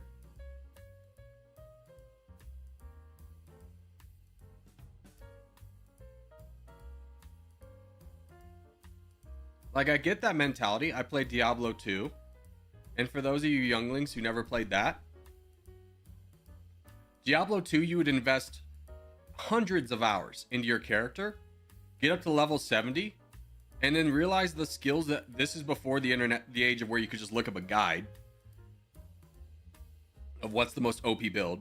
You would just spend hundreds of hours, invest in a character, get to the end game, realize the skills you thought were OP are garbage. You invested in garbage skills, and your character's now brick. There's no respecting that. You have to start over. It's just like, okay, man. Okay. I enjoy the complexity of games. Yeah, and I just really don't. Like, I love getting better at a game. I love the improvement. Like, I really love...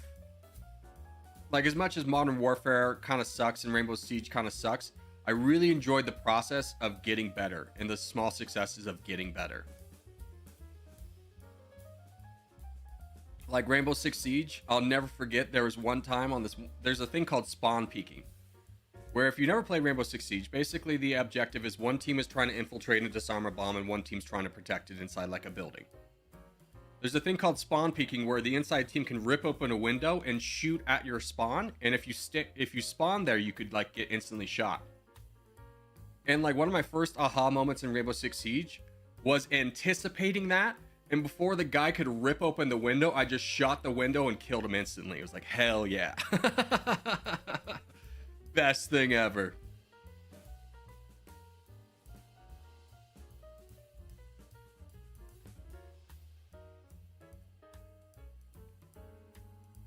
That sounds a lot like Counter-Strike. Counter-Strike is kind of more boring in my opinion. I don't know why. I think the abilities you get in Rainbow Six Siege, like people can have traps and stuff, make the game a little bit more intense versus just I'm gonna round this corner. R6 used to be so much fun, man. I used to love it. Played it a year ago and hated it. Some people say the game hasn't changed and I'm just bad. I tried playing it. I kind of burned myself out of playing it. I just played it too much. And then like I go back and the maps are slightly different, which I used to really enjoy while I was playing it all the time. But now it's just like, oh man, they took away all my favorite, like a lot of the beauty about Rainbow Six Siege, let's go Caucasia by the way, is knowing if you know the map better than your opponent, you can use that to your advantage. You don't have to be like the fastest straw in the West. You can just outplay somebody. Like there's this map on Cafe where people drop through the skylight that goes on the stairs and then they enter the room. And I would always have this decoy trap that would make people think that that's how I was covering it, but I was hiding under a table in this little pixel peak. And I would clear the team and I was like, oh, it made me feel so good. Like, yeah, I just know the map better than you. You should have known to shoot that table, idiot.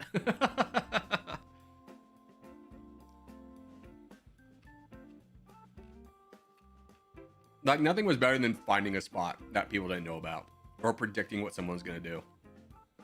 So good.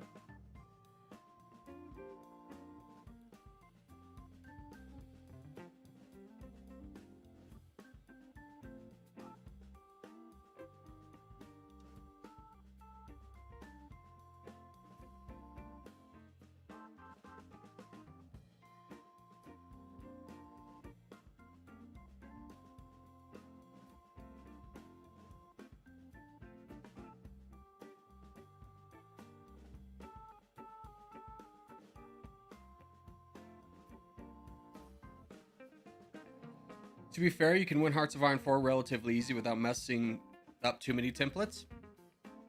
But there's time required to learn it, 10 to 15 hours. Oh, more than 10 to 15 hours. I mean, here's the thing. If you like puzzles, if you like figuring that stuff out, good for you. Enjoy that. I don't. I think games that you have to learn how to play before you can play are dumb. That's just my opinion. You're not going to move me off this rock. Now, again, if you enjoy puzzles, enjoy it. I don't enjoy puzzles. I think puzzles are dumb.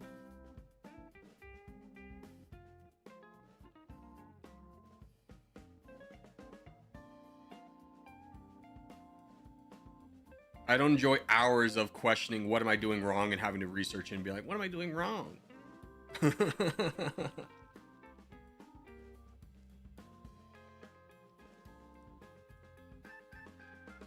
I like the destructible wall mechanics of Rainbow Six Siege. Made me angry. How sweaty people were there, though. You see, I would be the person you're angry at. I was real sweaty. But let me tell you, you get a group of friends on there and you guys all develop strategies. And then you win with those strategies. It's real fun. Like, it's coming down to the wire. Well, I'm holding one door. My friend Aaron's holding another one. They got to rush in the room. We know where they're coming from. They do it. And then we kill them. And then we win the game. Oh, amazing.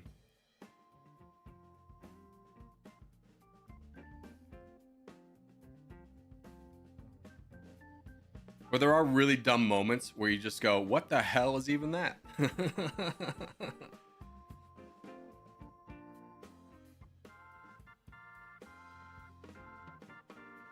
Counter-Strike's an interesting case of it's boring because it's so perfectly designed that everyone copied it, and now it's the normal for what we expected. Sure, I would agree with that. I mean, I played Counter-Strike when it first came out on, I think, like the original Xbox. And I didn't play the multiplayer because it didn't have internet connected. I just played the single player, and I had a lot of fun with it. And then I returned it to Blockbuster the next day, or like the next week or something like that. But yeah, it was a really good game. I don't view Counter-Strike as like a bad game. I just kind of view it as like, yeah, I mean, it's been 20 years. I've seen it. You know? Show me something new.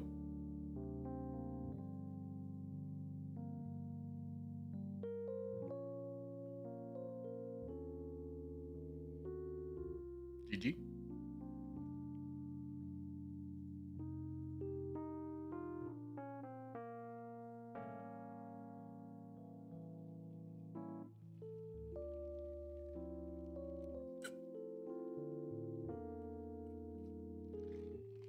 How is Jibbin so consistent? I think he is a guy who went into the voice call and learned from those guys. I have about 1 to 2K worth of CK skins. I don't even play the game anymore. Wow. That's crazy. I've spent some money on Rainbow Six Siege, but I think my overall purchases over like a 4-year period were probably $300.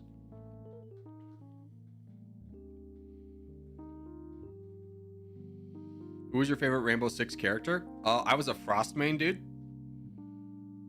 Even when Frost was not meta, I could make it meta. I loved using traps. Nothing was better than when you hear the Frost trap snap and you go, ha, gotcha. I gotcha. I will wait for contest. Yeah, I've spent way more than that on War Thunder. I could see how. I saw the trappings of how this game was. I loved War Thunder, and I slowly started to see how much more money I would have to invest to stay up, and I was like, yeah, I'm out. All right, we did this. Let's do the global. France. Not very warm. Give me Iran. Iran's a lot warmer, but not adjacent. Give me India. India's cooler. Give me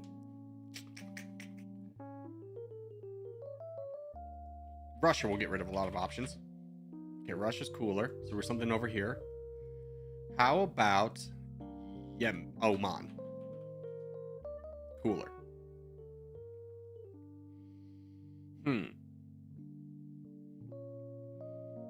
Uzbekistan. Cooler. Egypt. Cooler. The hell am I supposed to be going? Closest is Oman, and is the answer Kuwait? No. Is the answer Bahrain? Yes. Okay. I was like, I'm running out of options here, coach.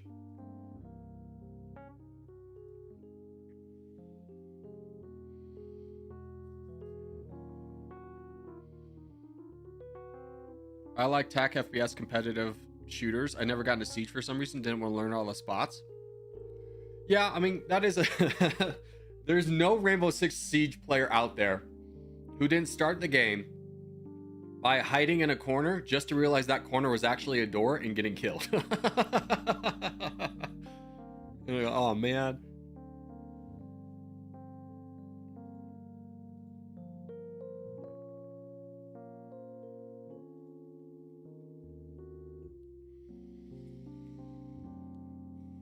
Once again, I have no idea what we're talking about. FPS games. Let's do travel. Today I like to go from Mozambique to Somaliland. Okay. Tanzania. Kenya. Get out of here. The hell is even this? I just watched this ad. Jesus. Kenya. Ethiopia. This game is having struggle. Oh my god. The hell happened to this game? There. I mean, it's so dumb. It's got 4 ads on the side and then loads an unskippable ad in the middle and just keeps reloading it. Maybe we stick away from travel for a while. Grab an ad blocker. Can you understand, as someone whose primary source comes from ads, maybe why I wouldn't want to promote an ad blocker? Do you think there might be a coalition between why I don't support ad blockers and my livelihood?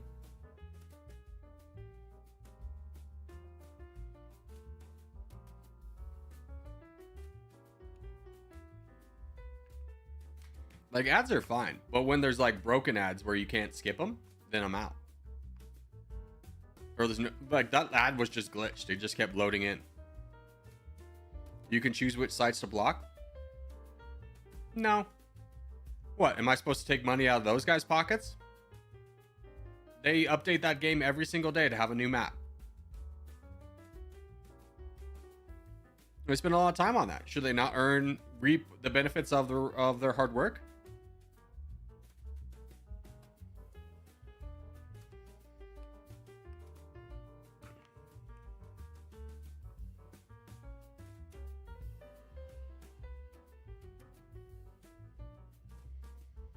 Otherwise, they'll encourage a hellscape of ads. What, you think ads off to the side is going to ruin travel? That was just a glitch right there, bud. It's not like a bad thing about ads. Who cares? I would say, I would challenge your mindset of saying, like, this is an inconvenience for me, to me then saying, why are you stealing?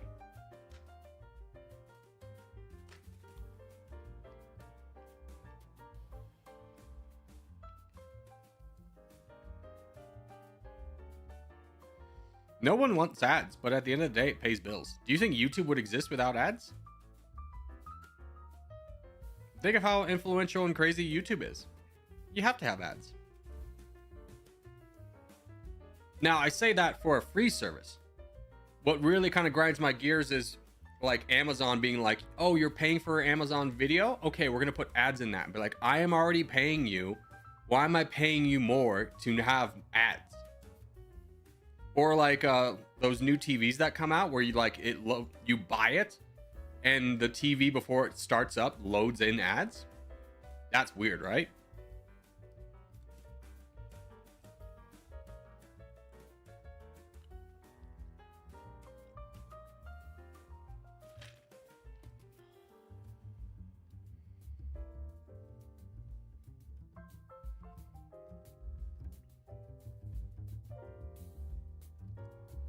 Well, you are a big idiot. I don't know who you are, but you were stream sniping me. I literally gave you a great spot that our team needed, and you decided to come down here and give that to Blue. That's very disappointing.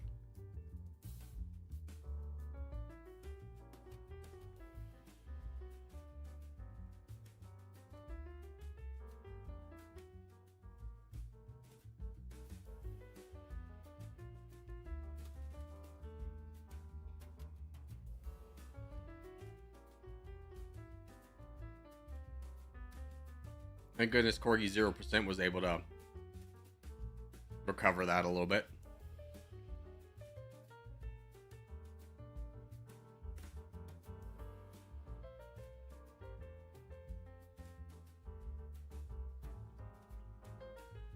Sea of Thieves is a lot of fun. I had a lot of fun with Sea of Thieves. It was really funny though, because me and my friends at the time all had weekdays that we could play together.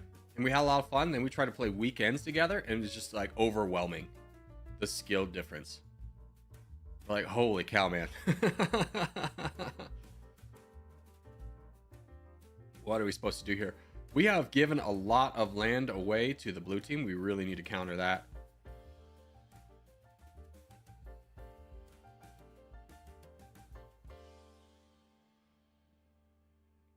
If you start to get free, I think donations to CCP would probably be good. But typically, guys, we want to spawn. I didn't really mention it, but we want to spawn over here. Spawning in the middle over here is bad for us. You understand that now makes it so both teams only have one team they can fight, right? Like both teams can only fight black. It's no longer a choice for us to take the advantageous fight. We have to take the fight everywhere. Turtle, you got to get involved. Yes, you got to get involved. Yep, you're doing it. Good. This is now an all hands on deck. Everyone donate CCP.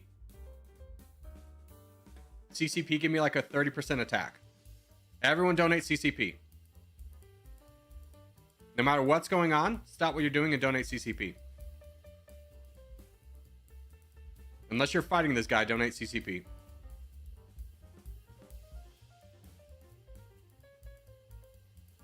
All right, go back to what you were doing. That was a very important fight for us to win.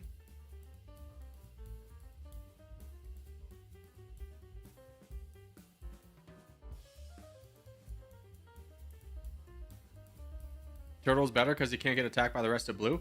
Yeah, but CCP was better because I've played with him before, and that was a situation that was a have to win. And with all respect to Turtle, I haven't seen you before. So I'd rather go in the inferior position, but the more trusted player in a position where you have to win.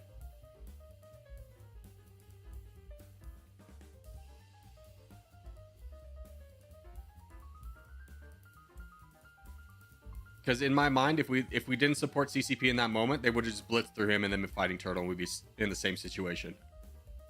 But I understand what you're saying, DJ.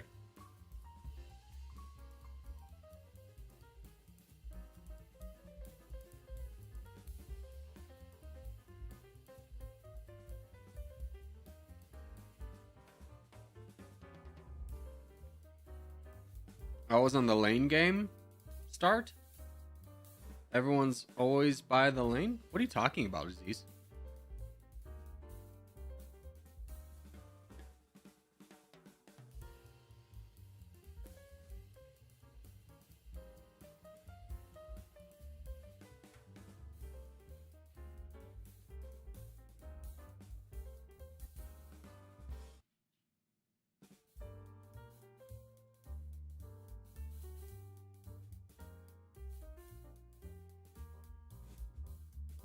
How do you feel about VR? I can't do it.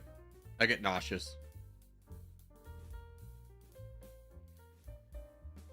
It just doesn't work for me. Like, even fast moving games, like my brother got me Doom for my birthday one year, and I played about an hour of it and I had to return it.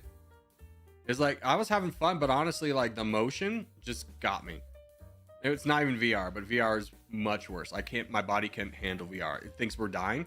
It thinks we're getting poisoned, and I just go to my body, is like, we're not dying, and be like, no, there's no way you can convince me we're not dying. We're gonna die here. We need to throw up immediately. You've invested poison.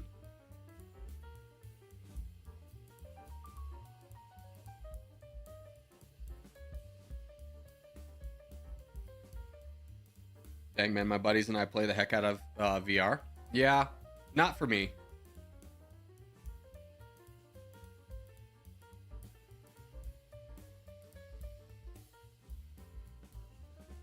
I have that with Bacardi. Okay, that's alcohol. That's a good. That is literally poison. Your body is you've ingested poison. Don't get it twisted. I'm not like anti-alcohol, but what alcohol is it's a slight poison that as it increases becomes more poisonous.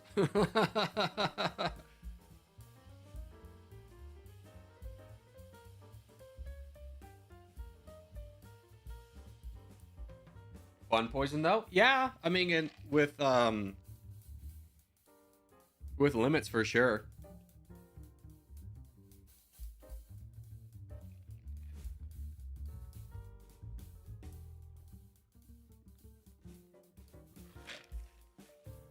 I did good. You did great, Tokyo. You were the man, the myth, the legend. Also, hello. Alcohol's the best thing on earth? No. I think the best thing on earth is love from a genuine love from a person that you love in return. Didn't think I was gonna go deep there, did you?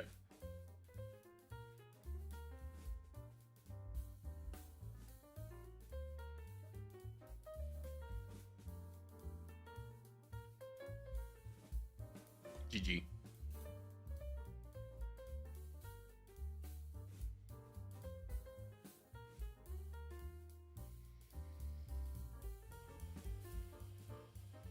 The Tokyo that's on Cork. No, Tokyo's literally in chat. That's the real Tokyo. Yeah. The best thing on Earth is gravity. I disagree. Like, don't we've built a society around gravity, but if we didn't have gravity, we just built a society on something else. Is that really the if you're taking the whole of the Earth and humans' existence in it, you're saying gravity is the best? A law of physics? Wake up, book nerd. Go outside, talk to somebody. I swear to God.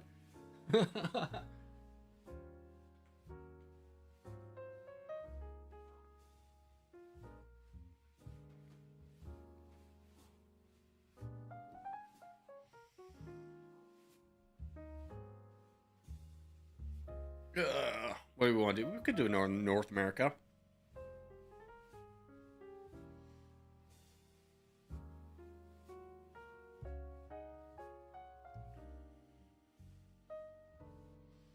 Yeah, there's a whole sound effect if I hate gravity. Yeah, it's like your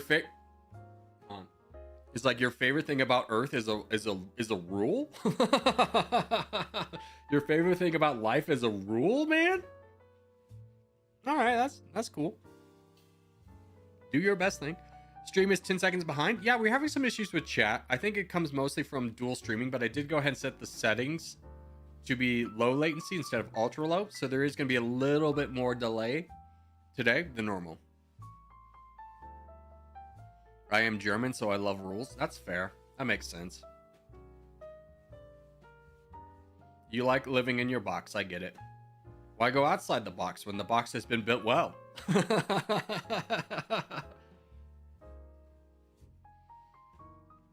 I love the reliability of box.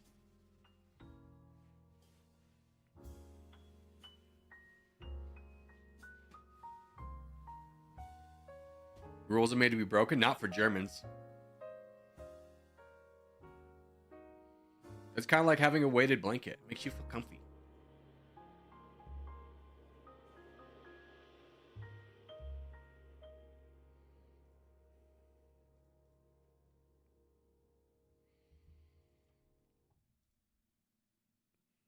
But if you ever date somebody that has like restless leg syndrome or like night terrors or like any trouble sleeping, buy them a weighted blanket. I dated this one girl who would have like real bad night terrors, and I bought her a weighted blanket, and she slept so peacefully. And I was like, and you know, and thus I slept peacefully. It's like, this is the best gift. It's one of those gifts you get, and then it works, and you just give yourself a little tap on the back, like, good job, good gift giver right here.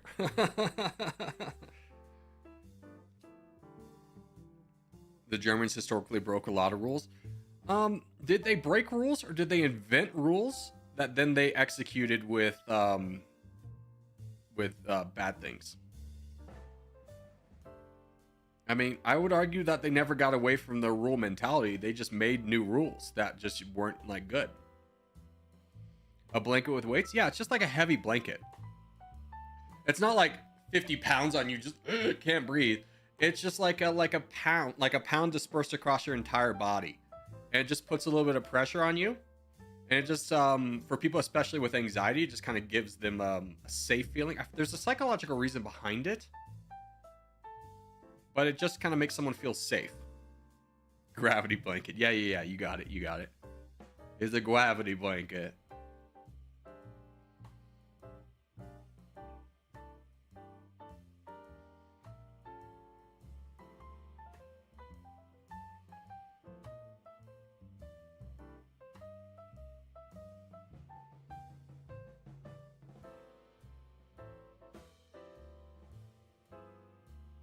Oh, Crunchy. There's a guy with 0 troops next to you.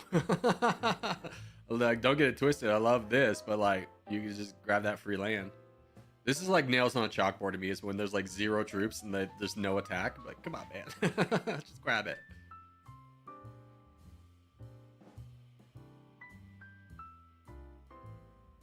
Do you speak different languages? No, I speak the best one, so why, expand beyond that, right?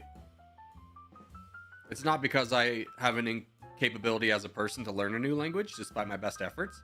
That's definitely not the reason why. That would never be the reason why. It has nothing to do with my inability to speak a different language, it's because I obviously speak the best one. Thank you.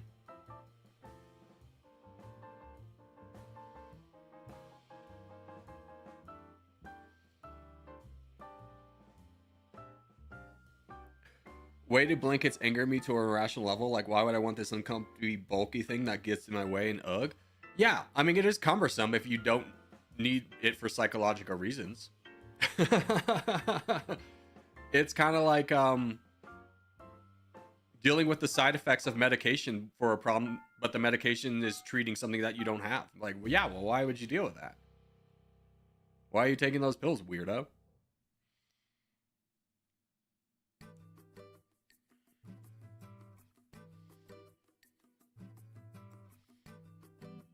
I don't like to take the free land because you like me to take out the threat first. Yeah, but like when it's free, you know. If it's not leading you into more danger, yeah.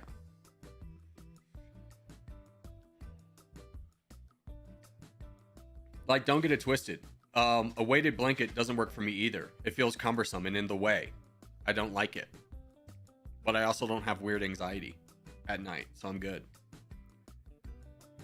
Corgi, do you still watch TikToks at your age and use Snapchat? No.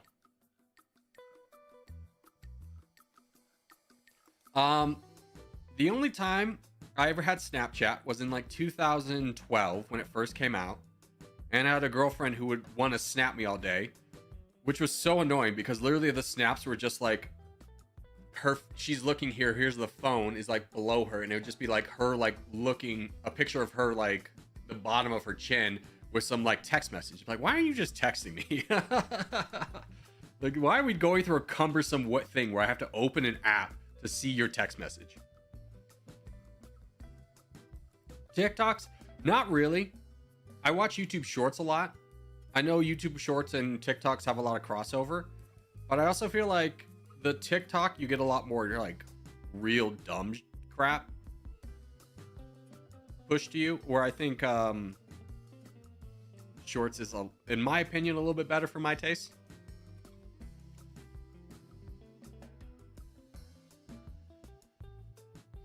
All right, let's do South. Oh, excuse me. I didn't mean to join this one. Back out. I'm sorry. I meant to join the next one. Let's do Asia. Let's do Asia. I use Snapchat, but to be fair, I've had the account since 2015. Let's get real. If we're all being really honest with ourselves, as a society, if we're being really honest with ourselves, the entire reason that Snapchat, even with Asia, even had a chance of succeeding, why I even got a slight interest from anyone, was girls used it because it's fun and quirky and they can use filters.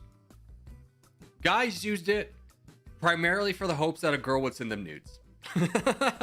Like, if we're being all really honest with ourselves, there is no reason Snapchat would have ever succeeded if there wasn't the slight hope from men everywhere that they would see a naked lady. That is the only reason that app ever got off the ground. Otherwise, it's just dead air.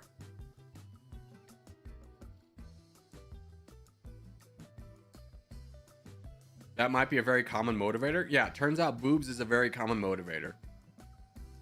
Who would have known? If only science had warned us.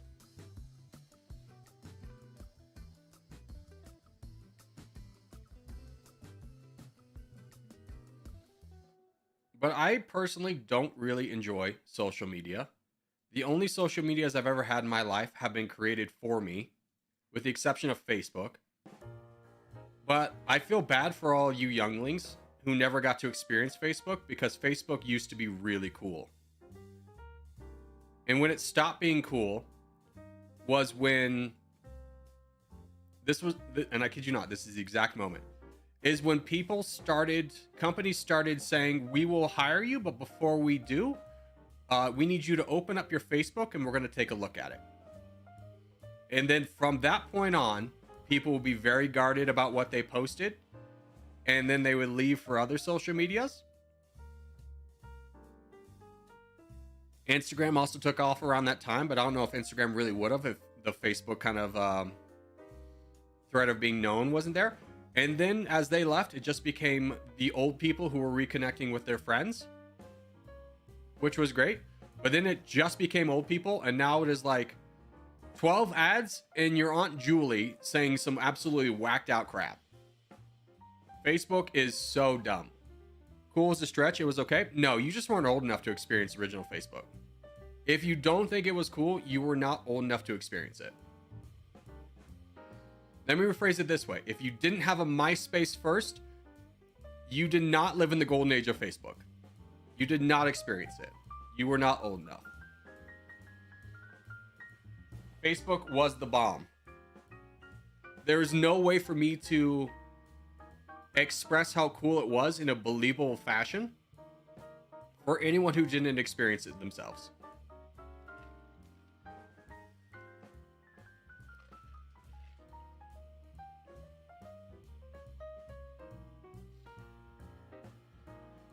And I know that's hard to understand because Facebook is so bad now, it's unrecognizable, but it used to be really cool.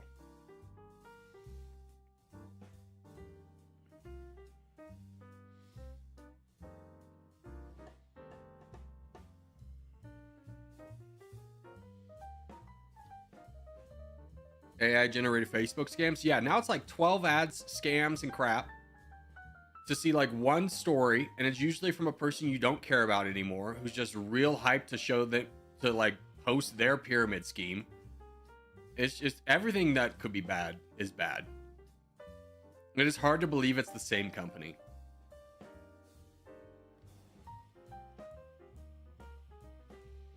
Another old guy here, but yes, Facebook was great. Back in the day, you had to have a college email address in order to make a Facebook account. Yeah, that was when it was peak, dude. That was peak. Facebook in college was amazing.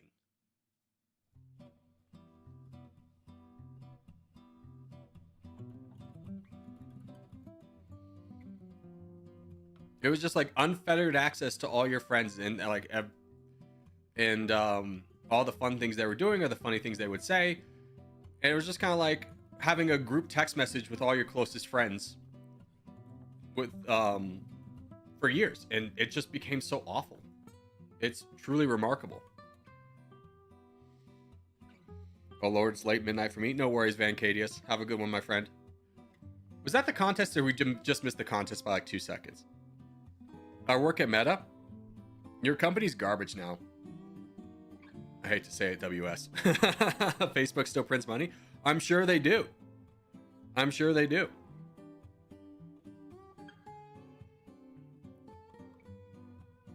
Facebook's best decision they ever made was buying out Instagram. But I feel like if Instagram was its own company, Facebook wouldn't be exactly printing money anymore.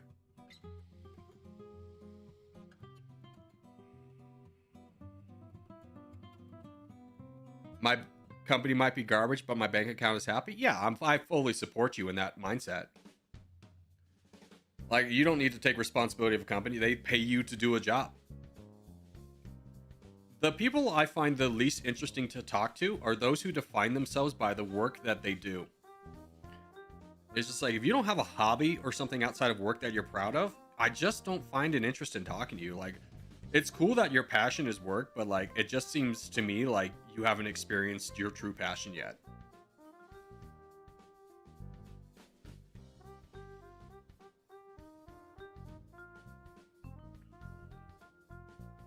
It seems when people tell me like their passion is work, I just kind of look at them and like sadness, be like, oh man, you haven't discovered your passion, your hobby yet. Your hobby isn't your work. Yeah, man. It's just like, oh yeah, my hobby is like making someone else rich. Like, that's so cool. That's so cool, man. Even if you're being rich, you're making someone else richer. It's just like, that's so cool.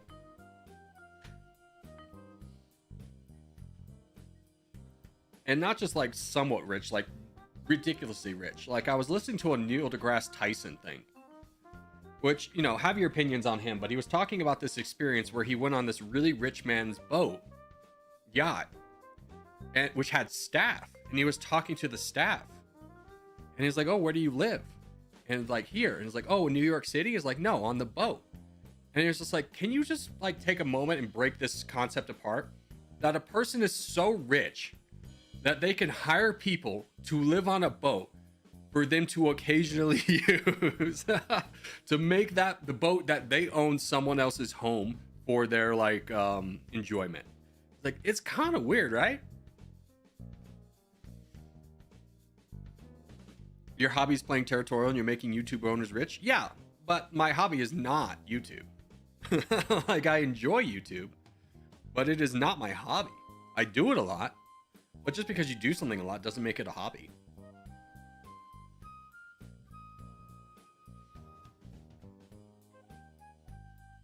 What's your hobby then? Working out, go hiking. Let's see. I mean, I do 3D printing. That's fun. I haven't done it in a while. I still play video games, but you can really make the separation of playing video games with YouTube. Because believe it or not, sometimes after 3 years of playing this game for like 3-4 hours a day every day, I don't always want to play Territorial.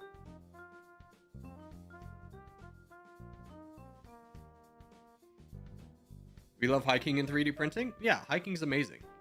Like, I couldn't believe how emotionally I suffered when I lived in Texas and there was just no option to go hiking anymore. There's nowhere to explore.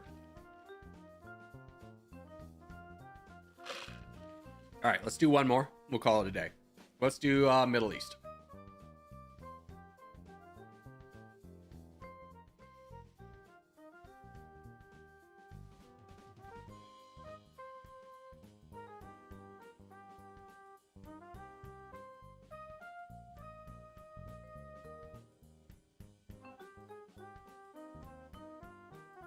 Where are we going? Wherever your heart desires. This isn't a contest, so.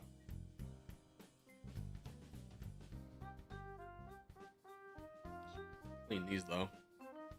I'll clean it after. I live in the Netherlands. I have to cycle for 40 minutes to school every day. That's enough for me. Yeah, it's good exercise. You get outside. When I was like, was it sophomore year of college or whatever, I worked at Walmart, but the Walmart was 11 miles away. So I just biked for like an hour and a half to and from work every day. I didn't work out beyond that, but I always felt good. It is something I've always envied about European cities, is how condensed they are and how like biking isn't a viable means of transportation. Because, you know, let's say like, oh, me and my friends are going to the bar. Like, you as a European see that and be like, yeah, I'll just take my bike and I'll be there in 2 minutes or whatever, 5 minutes. Even if it's like 30 minutes, it's still fine, right? But if I wanted to go to the bar with my friends, that would be like a 3-hour bike ride. It's a little much. America's just a little bit spread out. And I got a bike back at home alone, a little tipsy in the cold. It's too much biking. I'd love to bike. I wish we could. I wish I could walk everywhere. I wish I didn't have to own a car to be a part of society.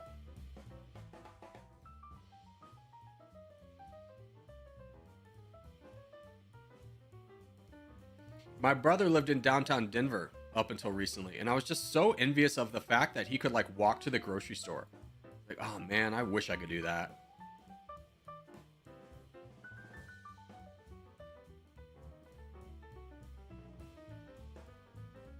New York City's good for that. There's always a bar around the corner. Problem is, everyone is spread out around the city. Yeah, that does get rough. But even so, you just take the subway.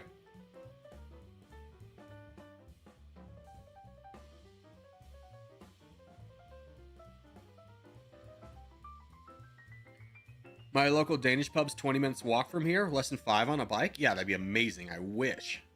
Like, don't get it twisted. There's a bar right around the corner from me, too. It's not the bar that my friends and I like to go to, though.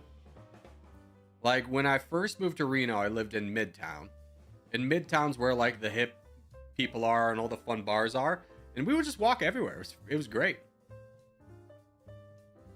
It was nice to walk through the neighborhoods, nice to walk the dogs. I don't enjoy walking out here, though. Out here, you're just next to, like, a big, loud road. It's just not nearly as peaceful.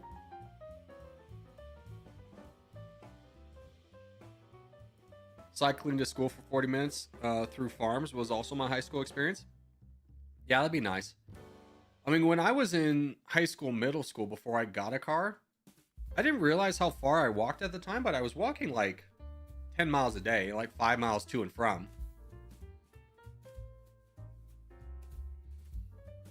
It would take a while, but it's still enjoyable.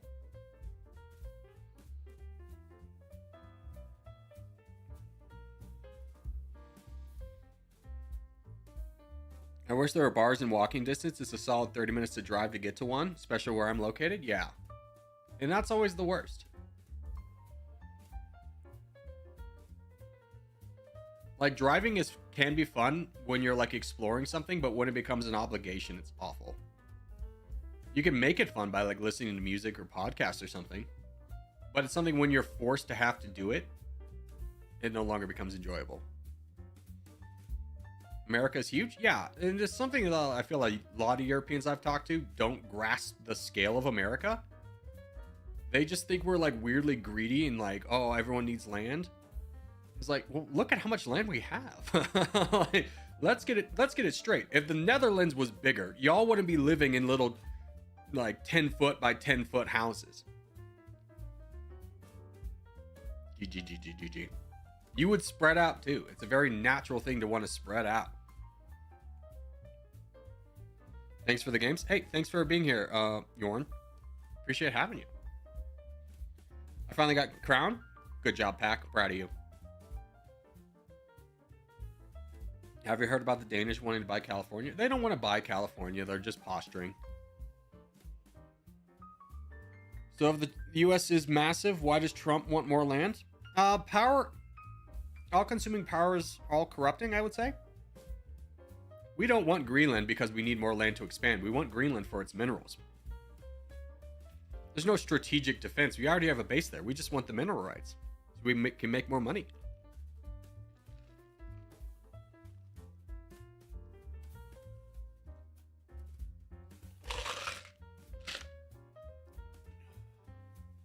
No crown for me today, but good company is all I really look for. Yeah.